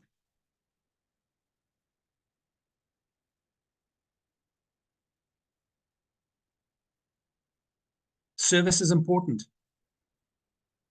What's constraining us to not help other people? And that's what I think. Too many people are walking with their heads in their phones and they're not seeing the need around them. What about this term servant leadership? Servant leadership comes from a man called Brunt Pretorius. When I was growing up, he was the marketing director of Toyota. And he realized that Toyota South Africa was a family-owned business. He was never going to become CEO. So he looked for other opportunities. He reached marketing director, and that was going to be his ceiling. And then a post came up at McCarthy, bankrupt McCarthy. But it's the CEO. And he said, I see this as a challenge. Now, for those of you that don't know, Brunt Pretorius, very good business person. And he took Toyota, when he became marketing director, had about 10% of the South African market. By the time he left, they had over 32% of the market.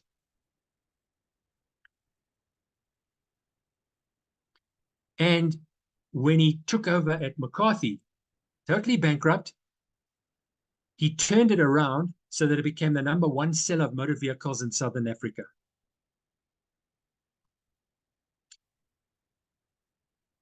He's been rated as one of the top 5 high-integrity business leaders in SA, top 3 business leaders who have contributed most to the success of their organizations. most trusted leader in the SA motor industry. He's written a book. I'm busy reading it. I found a secondhand copy. In the Driving Seat. A lot of lessons in there. And he talks about high integrity leaders. They possess moral intelligence. What is that? They put values over profit. Values first, profit second. Like Johnson & Johnson. Service over power. Many bosses think, well, I'm here. You must serve me. Make me look good. He said, no, I've got the power to help you. I go back to my boss at Ernst & Young. He would meet with each of us once every couple of weeks, once every 5-6 weeks to say, how are things going? How can I help you? I see your sales are down. Let me make a few phone calls. Let me open a few doors for you. Hey, I've just got this sale. I don't need it. You take it. Gee, thanks, Mike. And then long-term over short-term. Look at the business world today. Many, I don't say most because I don't know most, many CEOs. It's profit first, values last, power first, service last, and the short term over the long term. Let's fast forward now to 1952.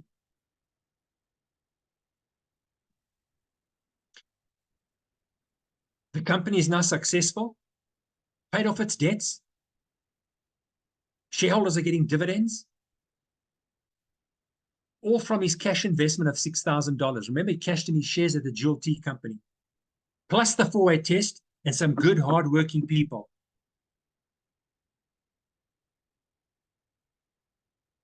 And he says, intangible dividends from the use of the 4-way test have been even greater than the financial ones.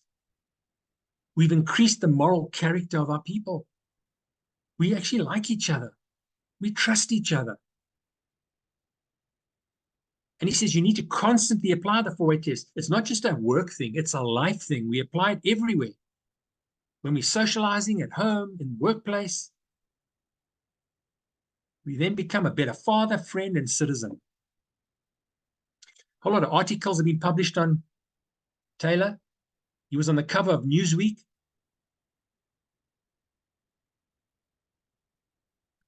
So in the 1960s, Taylor sold the company.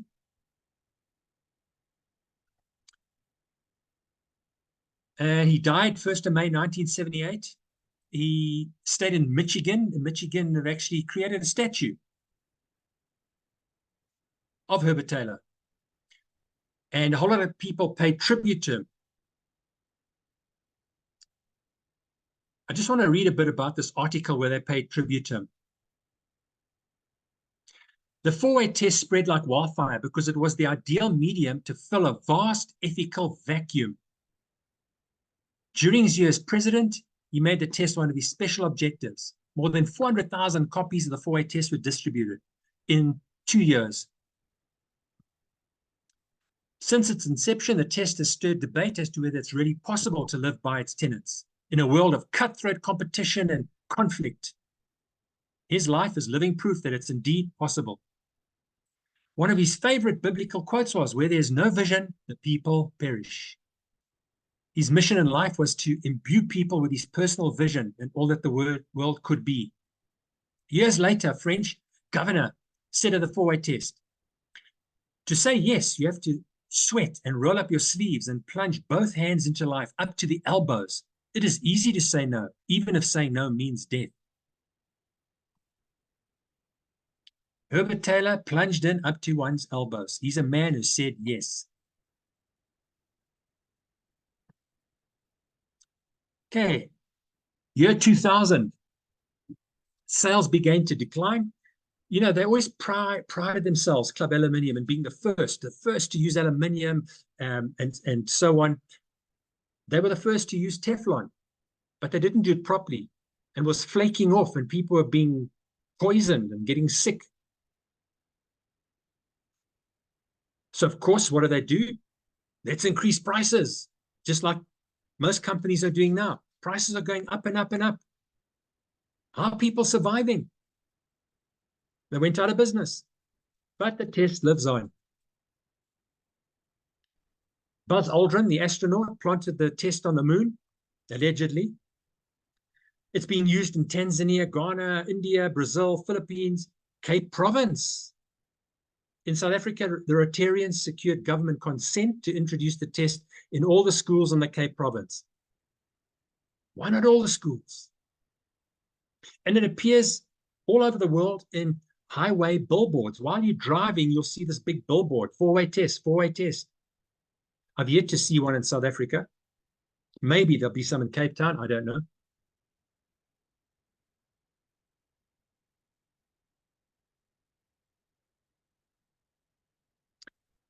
Again, on YouTube, a few Rotarians have put up videos on how they are using the four-way test. Hi, my name is Ed Merrick, and I'm a member of the St. Paul Sunrise Rotary Club.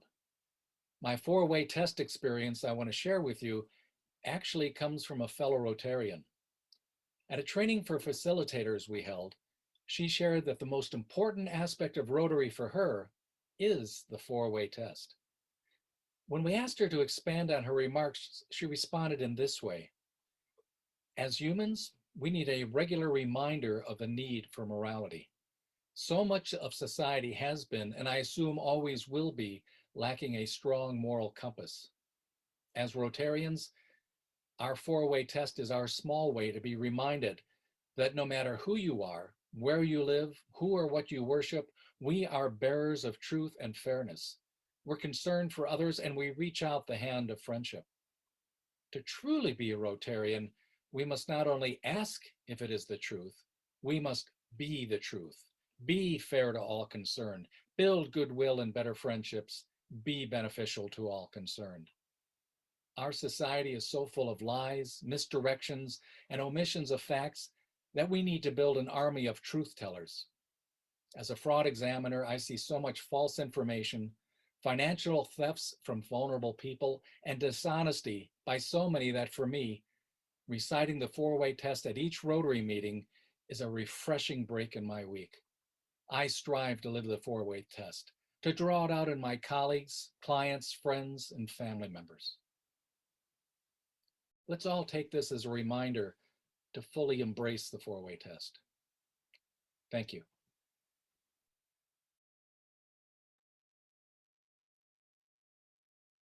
And what I found is that some companies are applying the four-way test, but they don't even know they're applying it.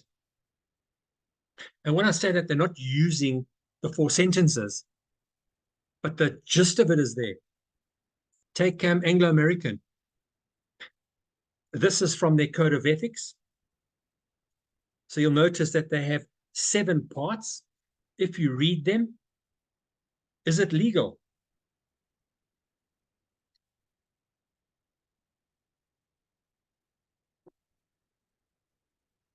So we're looking there, if we're doing something illegal, it's not going to build goodwill and better friendships.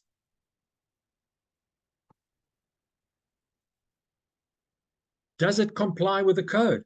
In the code, they say, be truthful, accurate, cooperative, and courteous. There we got, is it the truth? Does it reflect our values and culture?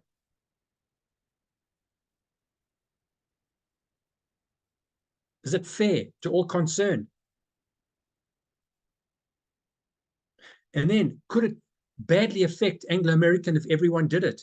Could it badly affect Anglo stakeholders? Will it be beneficial to all concerned? There it is.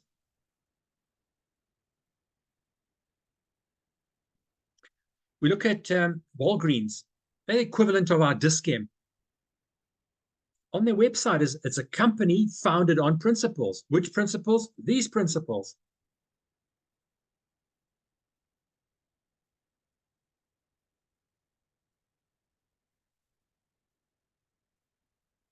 The CEO says the four-way test is a prescription for living, a new version of the golden rule.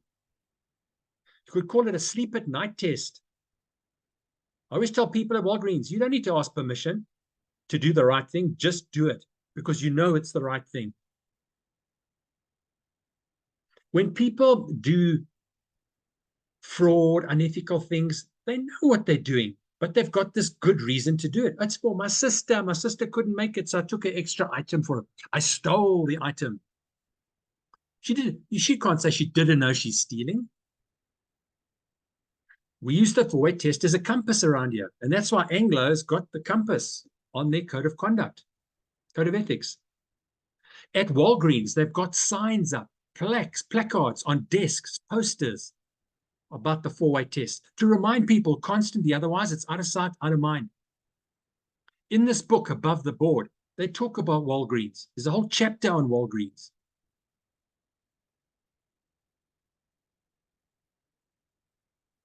They're concerned about ethics, and they want to keep ethics alive. They want to leave that legacy.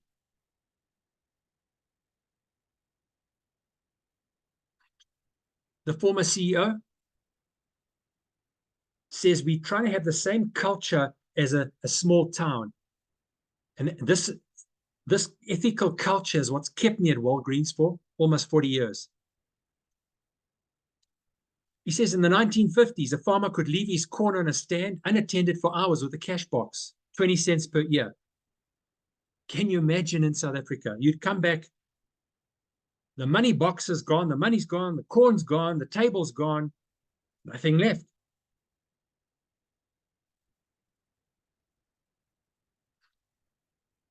The 4-way test was distributed to every single employee. They got training on the 4-way test. It's not a question of here's the test, good luck. We believe we can sell honest goods to honest people by honest methods. And we can sleep at night. Why is the test so effective? Well, pride in the organization, pride in people, pride at the top. Not like one company where I was doing ethics risk assessment and there was ethics training, and the person said to me, our executives have got foot and mouth disease. I said, what do you mean? Oh, well, they're saying one thing with the mouth, but their feet are doing something else. We're watching them. It's simple. 4 questions that you can memorize. And they tell stories about it, around it.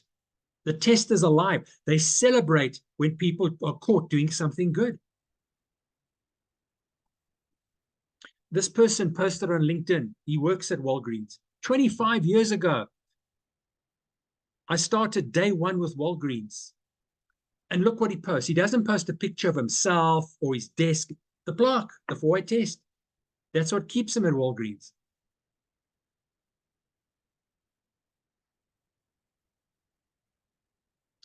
The stories, the legends. This one is good. The CEO's story is that one of the vice president of Walgreens was on a plane, and he found a notebook marked confidential on the plane. Inside was the operating figures and financial data for Walgreens' largest competitor. The vice president brought it back to the CEO and said, look what I found. He said, I was tempted to open it and look at it, but I didn't. He dropped it in a FedEx envelope, addressed it to the competitor with a note saying, we didn't peak.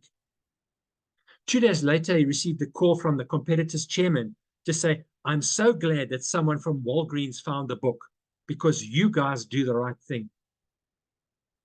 Wow. Watergate scandal, if any of you can remember that far back. This is the White House counsel, John Dean, and he said, I can tell you without fear of contradiction that had those of us in the Nixon White House who were involved in the Watergate scandal stopped to apply the 4-way test, there would have been no Watergate. In short, the test works. It'll work for any issue, if only we're willing to use it.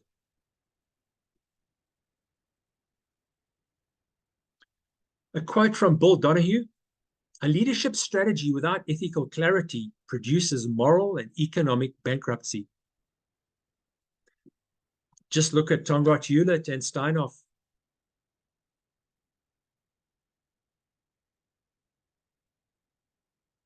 People thought they backed a winner with Steinhoff and they got a donkey. And the sad thing is so many people knew and did nothing, said nothing. No one wanted to rock the boat. This book, Corporate Culture and Performance, talks about a review, a survey that was done by Harvard Business School studying 207 large companies and their growth over the long term, 11 years. And you will see how those with business values, which is the blue, outperform those where the values are lacking in the long term, not in the short term. Remember, Enron outperformed everyone, never mind their competitors. They were giving a return on investment of 40-1, which beat the whole Standard & Poor 500. Look at the growth, 282% versus 36%, the workforce. That's why you see in Nigeria and South Africa such high unemployment rate, because there's so much corruption and fraud. Those with values, their stock price grew by over 900% versus 74 with those where the values are lacking. Same with the net income growth. Again, not over the short term.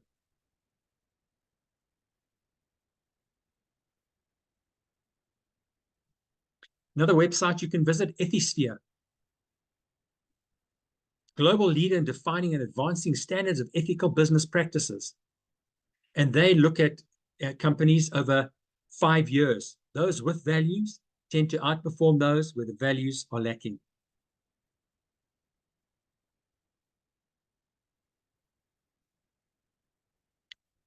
Alan Eichelman, a teaching professor at the University of Southern Mississippi, quotes, "Too often we think of the four-way test as a personal test, but it's much more than that. It's a test that can be applied not just to individuals, but to governments, companies, NGOs, educational institutions, families. I mean, if your family member comes to you, I don't know what to do. So let's look at this. What do you want to do? Okay, is it the truth? Is it fair to all concerned? Will it build goodwill? And in order to do so, a systematic process needs to be adopted by which organizations develop an ethics management program." What does King 4 say about this? Well, King 3 focused on managing ethics, ticking the boxes. King 4 has gone beyond that to say we need to look at a culture, because then if you've got the right culture, all the boxes will be ticked automatically. If we look at global legislation, here in South Africa, the Zondo Commission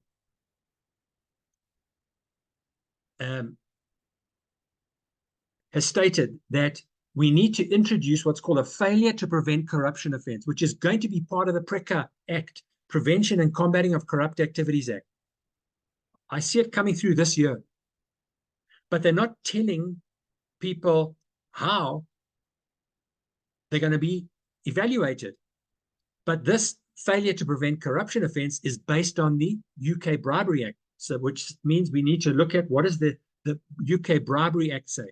And they've got 6 principles. There are the principles. Or we can look at the Department of Justice, which says if someone's caught doing something unethically, we are going to look at how much did they do in terms of their corporate compliance programs. Could they have done any more? If they could have done more, if they did not do enough, we will then decide on what punishment for the individuals and the organization.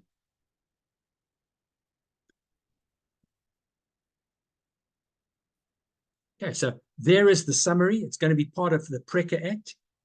I see it coming through this year. It's based on Section 7 of the UK Bribery Act. So now the onus is on organizations to put in place strong policies and control mechanisms to mitigate bribery and corruption risks. And they're now looking in the UK that this has been such a success on a failure to prevent fraud offense. We'll follow them as well.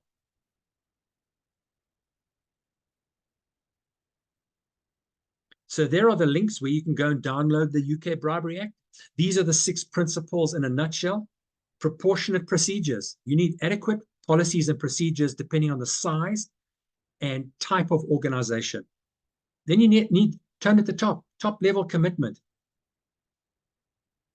Do the executives have foot and mouth disease, or are they walking the talk? That's where you need to do an ethics risk assessment to evaluate the culture. Then you need an anti-bribery, ABC risk assessment. Due diligence. Don't just hire people willy-nilly. Check them out.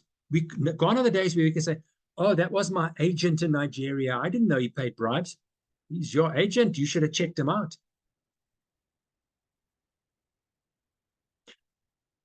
Look at these recent data breaches. Dis-Chem was hit with a data breach. Nedbank, Standard Bank, ShopRite, and a whole lot of others. But it's those first three. They were hit through lack of adequate due diligence, where they hired third parties and didn't check out their security.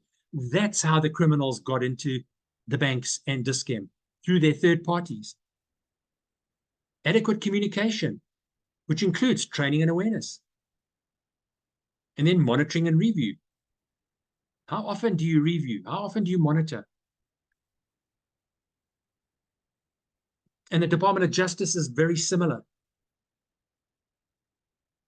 So you could use either one. And again, I'm showing you this, ladies and gents, because you have clients. Are they even aware of this failure to prevent corruption act that's coming about? Are they ready? Because again, if you're not going to advise your client, someone else is going to come along and make that money instead of you. Could be another source of revenue for you. So in terms of Department of Justice, they look at a few things. They'll look at the culture.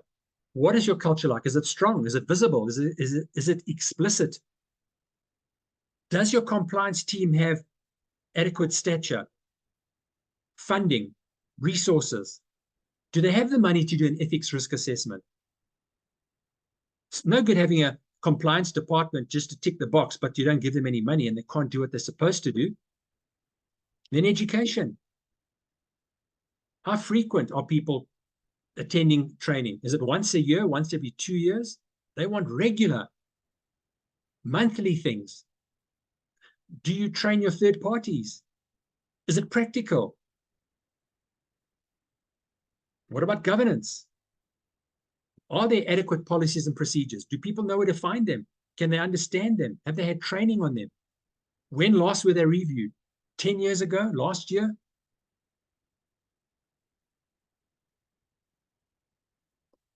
Accountability. Are we rewarding good behavior and punishing bad behavior? It's simple. So many of the organizations I worked for, bad behavior was rewarded.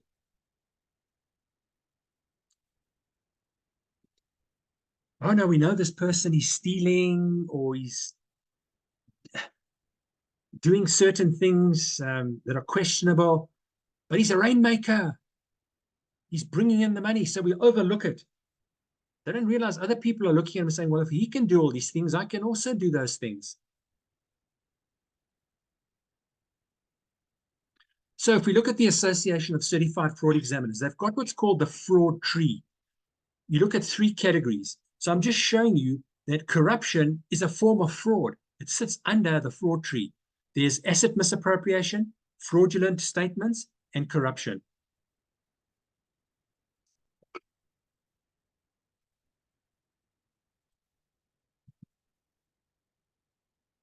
Those are the 3 categories. So people ask me, what is the difference between an ethics risk assessment and a fraud risk assessment? You know, if we do the fraud risk assessment, does it not automatically cover ethics? No. When I go to organizations, they say to me, no, that's taken care of. Why? No, we had a risk assessment. Oh, you had a risk assessment. Okay. Please send me the report. They send me the PDF. I search for the words ethics, fraud, conflicts of interest, moonlighting. I can't find those words. Because you see, a risk assessment is too broad. And what tends to happen is things like fraud and ethics slips through the cracks. They look at other things. Pandemics and industrial action and adverse weather, currency fluctuations. Don't have time for fraud and ethics. So if you look at a fraud risk assessment, you look at what is the probability of this thing happening, and if it did happen, what would be the impact? Low, medium, high. So if anything is high risk, we must avoid that. because we know it's high probability, which is going to be high impact. We'll be another Steinhoff. Let's avoid it. If something is high impact but low probability, we transfer Fidelity Insurance. Then we'd have the high probability but low impact. We mitigate that. We change the policy or procedure, put in an extra control. And then the low impact, low probability, we assume the risk.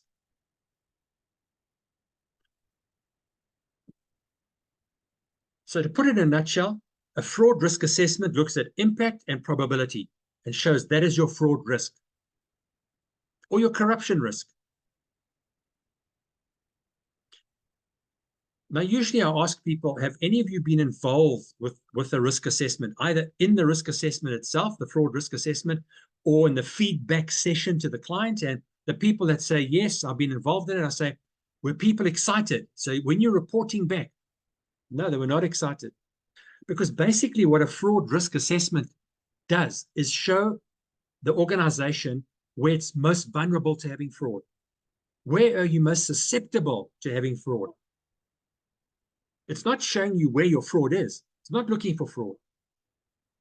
So it tends to be a waste of time. The report management says, oh, thank you. Okay, so my control's not working here. Yeah, I got other things to focus on.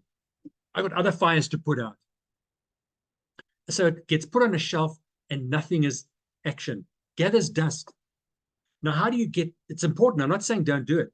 How do we get it to work? This is how we get it to work. We start with an ethics risk assessment. We then do the fraud risk assessment and combine it with data analytics. And there's a good reason for that. Fraud is a word no one wants to bandy about. It's like a dirty word. It's a 4-letter word. Mustn't say fraud. Scares people. But ethics, yeah, we can talk about ethics because everyone thinks they're ethical. We do ethics risk assessment. People are happy to do it. When I do ethics risk assessments, I don't have any problems. People answering questionnaires, having one-on-one sessions, meetings, interviews. Fraud risk assessment, different story. So we set the groundwork first. Then we do the fraud risk assessment. When we present the fraud risk assessment, we're going to have the same comeback. It's not important. I got other things to do. It's not serious. That's when we bring out the data analytics results, because the data analytics results shows you where your anomalies are, your conflicts of interest, duplicate payments, potential fraud. To say, because your controls are not working properly, look at all the anomalies in your department. You need to go and fix them. How do they say, no, it's not important?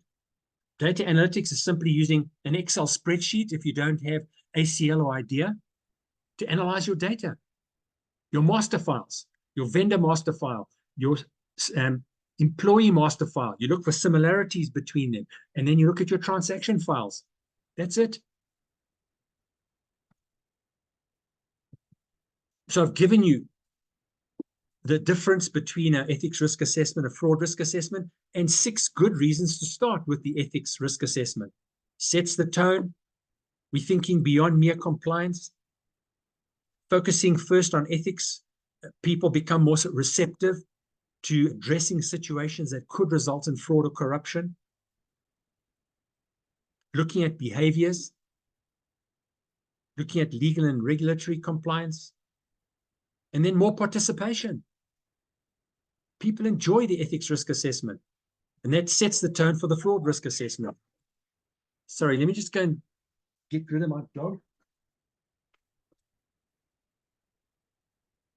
Who's howling? Okay, I'm back. So what is the ethics risk assessment? Whether you're in private or public sector, the model is exactly the same.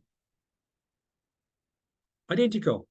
Both based on what the Ethics Institute has created.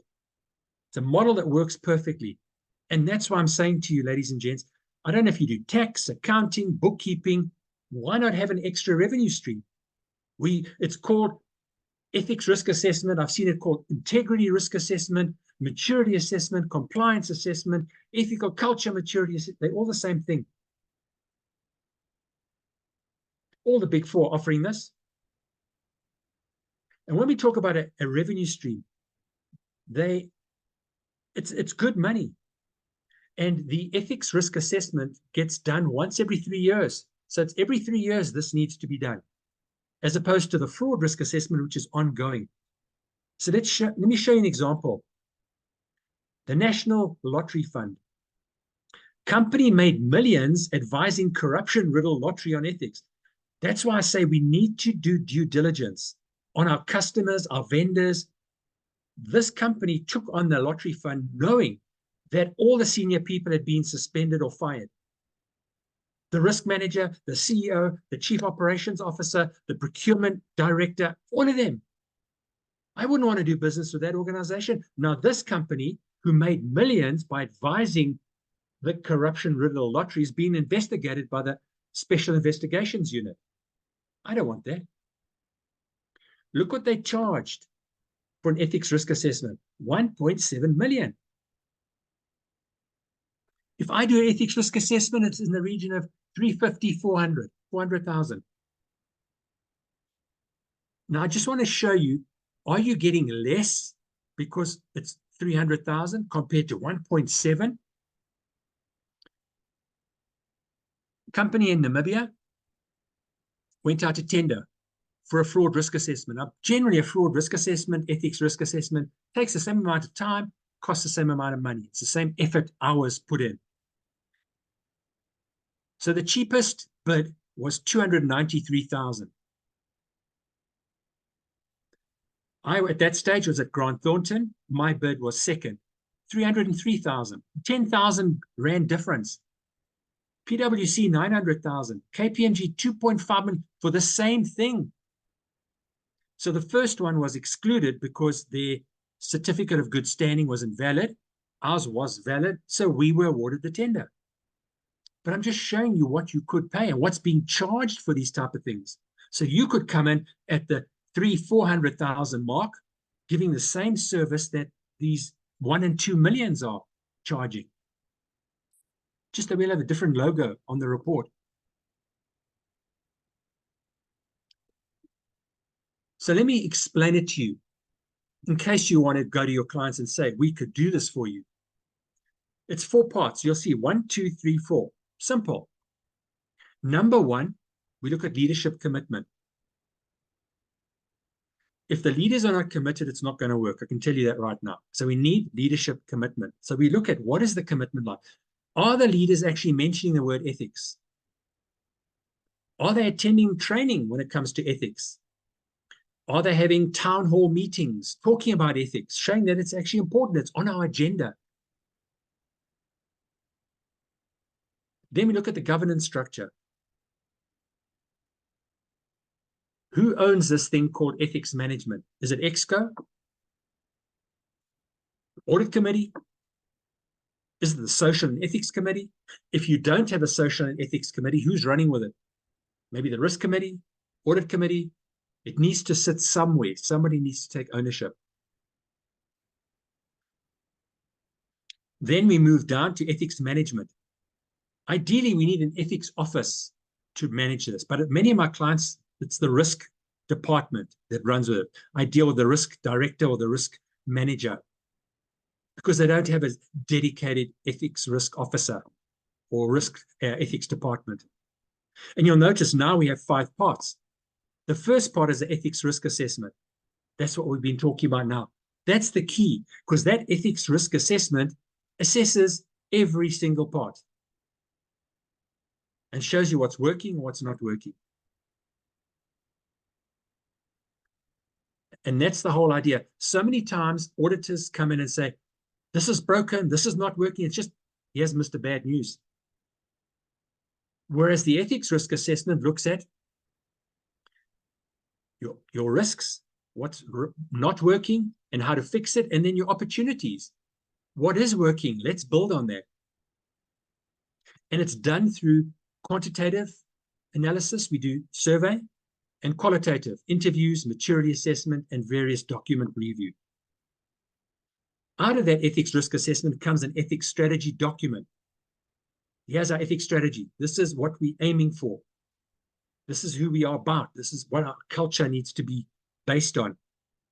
And a 3-year implementation plan. So this is what's broken, how to fix it, who's responsible over the next 3 years by the time we do the next ERA, and what's working, and let's build on this.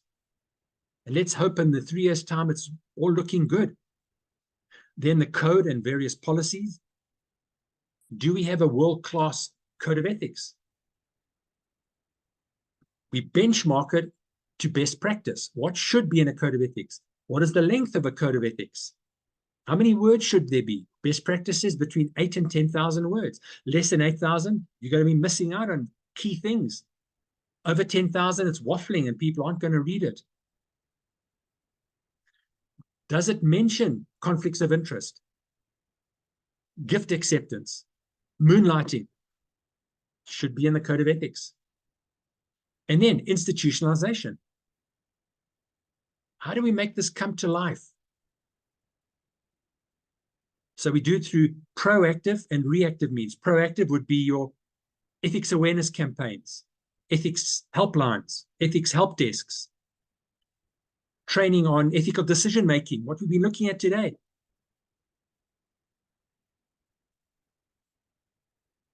Orientation, induction programs, mentioning ethics.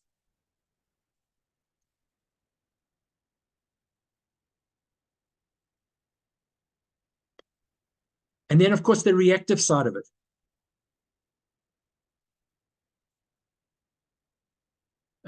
Disciplinary process. When reporting, are we going to look into it? Are we going to give people feedback? Signing integrity pacts with our vendors, getting our staff to pledge that they will live the values.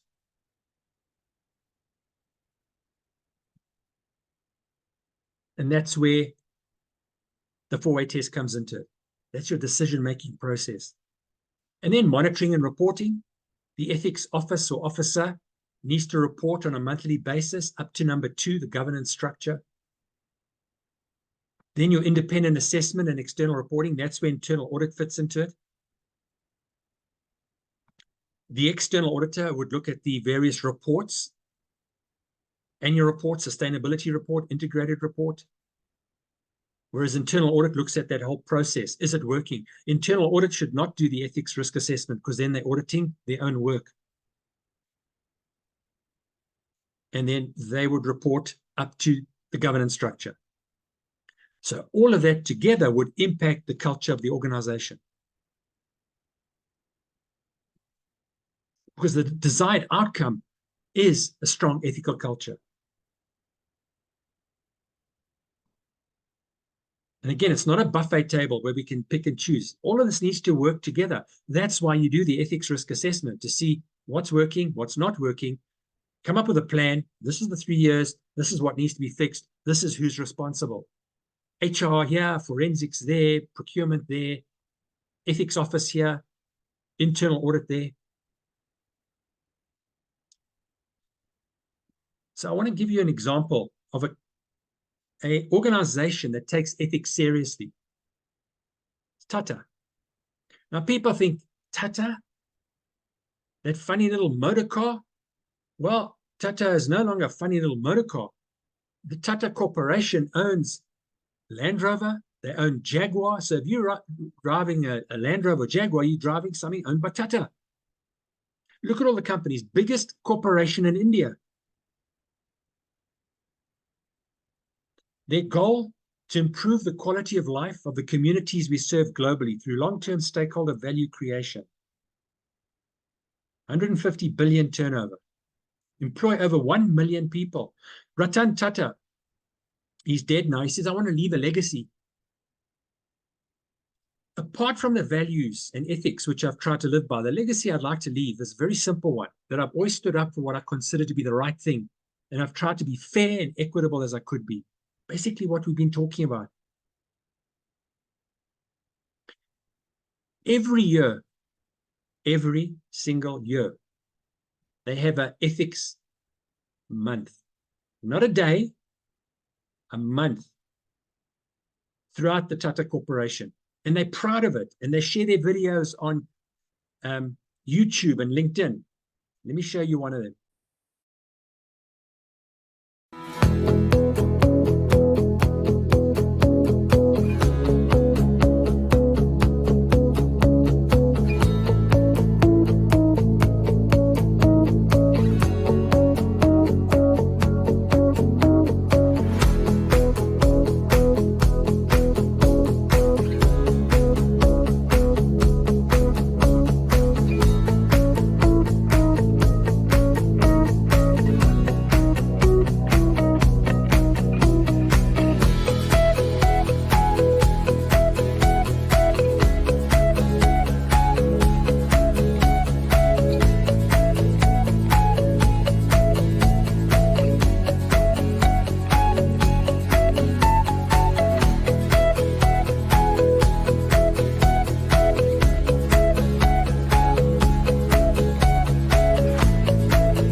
Ethics awareness training, pledges, creating posters, stickers.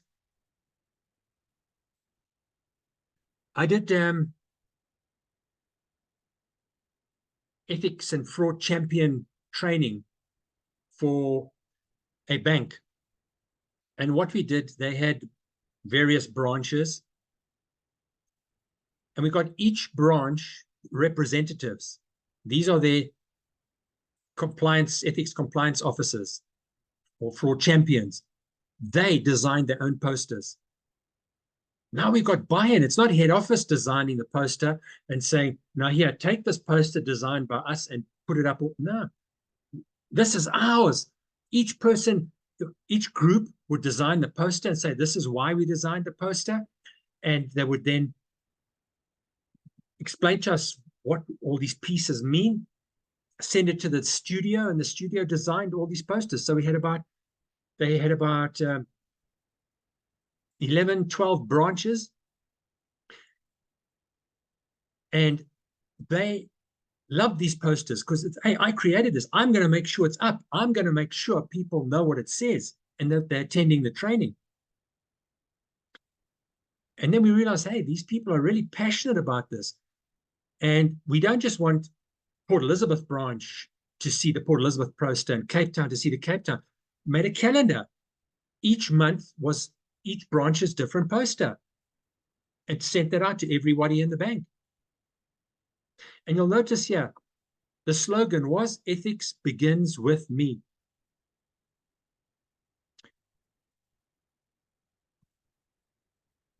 So the Ethics Institute, since 2009, has been publishing their business ethics survey. And you'll notice South Africa is going nowhere. We're stagnating. We actually dipped in 2019 for whatever reason, and then we back up to 70, which is what we were in 2009 and 2013. A developing ethical culture.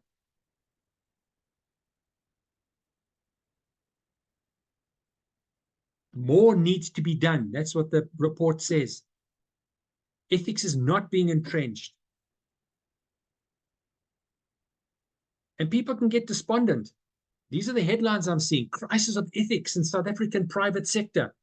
Yes, the government is corrupt. We all know that. We can see it. But who's paying the bribes to the corrupt government? It's the private sector. South Africa is on the brink of chaos. End of ethics in South Africa.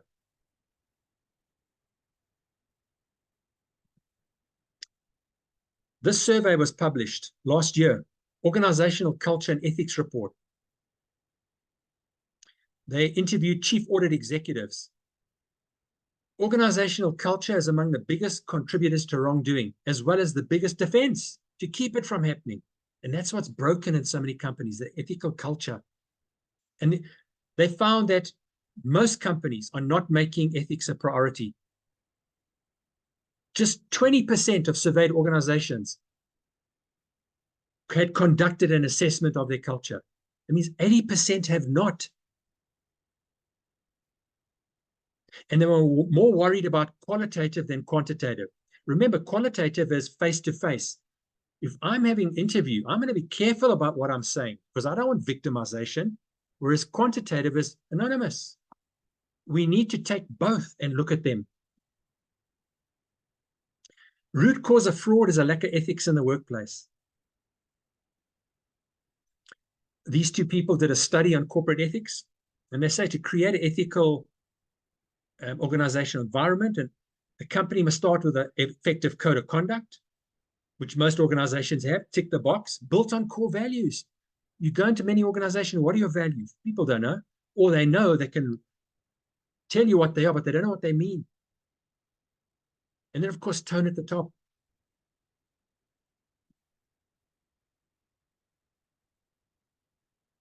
There's a delicate balance between fraud and ethics. They're related, they're joined at the hip. The more ethical the organization is, the better the culture, the less fraud you'll have, and vice versa. And so many organizations are tackling the symptoms and not the root causes.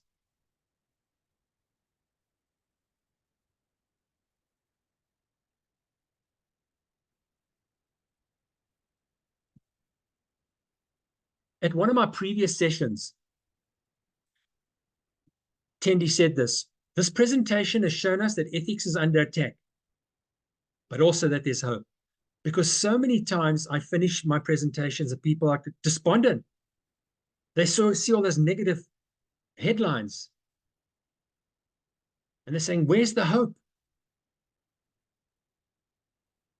So KPMG, I'm using KPMG because they're no worse than the other auditing firms. It's just that they got caught more often from what I've seen. Or they may have done things more often that they shouldn't have. And here in South Africa, this was the headline, KPMG and loss of ethics with the state capture. They were involved in state capture. But so are many other organizations. Banks, we know which banks. KPMG in the Netherlands. Employees were fired for cheating on the exams. But it's not just in the Netherlands. KPMG Australia. KPMG in the USA. KPMG in the USA, not only were they cheating on the exams. So what would happen is this, you have to do compliance training. So one partner would sit and do the compliance training, try and answer the questions, realize, okay, that's the right answer, these are wrong, and he'd make a note of all the answers and then give them to the other partners, and they would then go and do the compliance training. When I say do the compliance training, put the video on, go do something else, come back when it's time to answer the questions, answer, get 100%. They went so far. Now, when I worked at E&Y, KPMG, we were jealous of them because they generally got clean audit reports from these audits from the PCAOB, Public Company Accountants Oversight Board. Now we found out that they were bribing the inspectors and the PCAOB to tell them, when are you coming to do your surprise audit and what are you going to look at so we can get ready for you. Well, these guys are in jail now, but that's what they were doing. That is one of the partners on the left, receiving an envelope from his best buddy, who looks like a mafia don with these dark glasses. That guy's Scott London. He was a partner at KPMG in Southern California. So his friend said to him, my business is not doing well. You're the senior partner for KPMG. You know a lot of information about these companies. can you not tell me which shares to buy and when to sell? So he started feeding him information. The guy became a millionaire, multi-millionaire, paid off all his debt. He's high flyer now. Now, obviously, if a person is buying and selling shares, we're going to win some and lose some. Actually, we're going to lose more than we win, right? Look what people lost with Steinhoff. And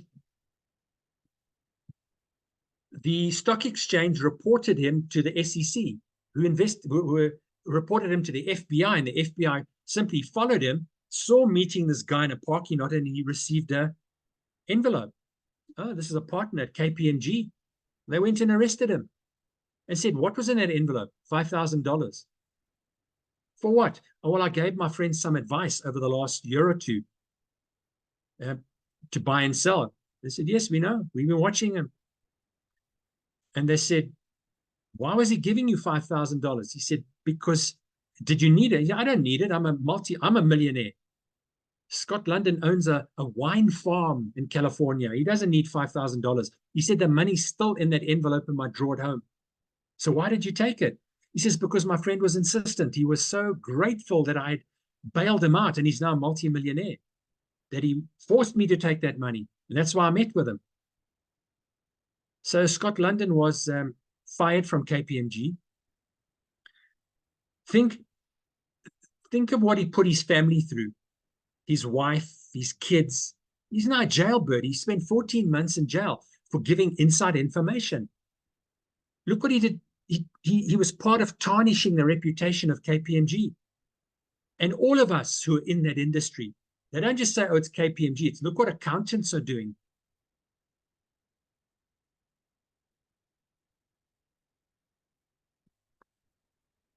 Carillion, second largest construction company in the UK, bankrupt. So the ministers of parliament are having a hearing to find out how could such a big company go and solve it. And I'm thinking to myself, why would ministers of parliament have an inquiry into a bankruptcy? Well, it's because all four of the big four were involved there. KPMG were the external auditors, PwC were the internal auditors, EY, Deloitte were giving consulting services. And that minister of parliament ended by saying, you big four, you feasted like vultures on the carcass of your clients. And when there was no more meat to eat, no more money to earn, you all flew away and left your client to die.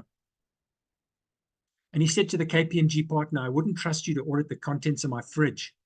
That's how incompetent I think you are. Because he asked him a very important question. There's a disputed amount of $200 million US. That is material in anybody's vocabulary. And he says to the partner, is that 200 million owed to Carillion, or does Carillion owe it to someone else? I don't know. He says, you're the partner and you don't know.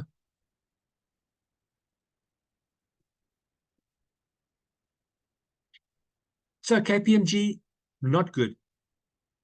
But remember, I mentioned to you, there's hope.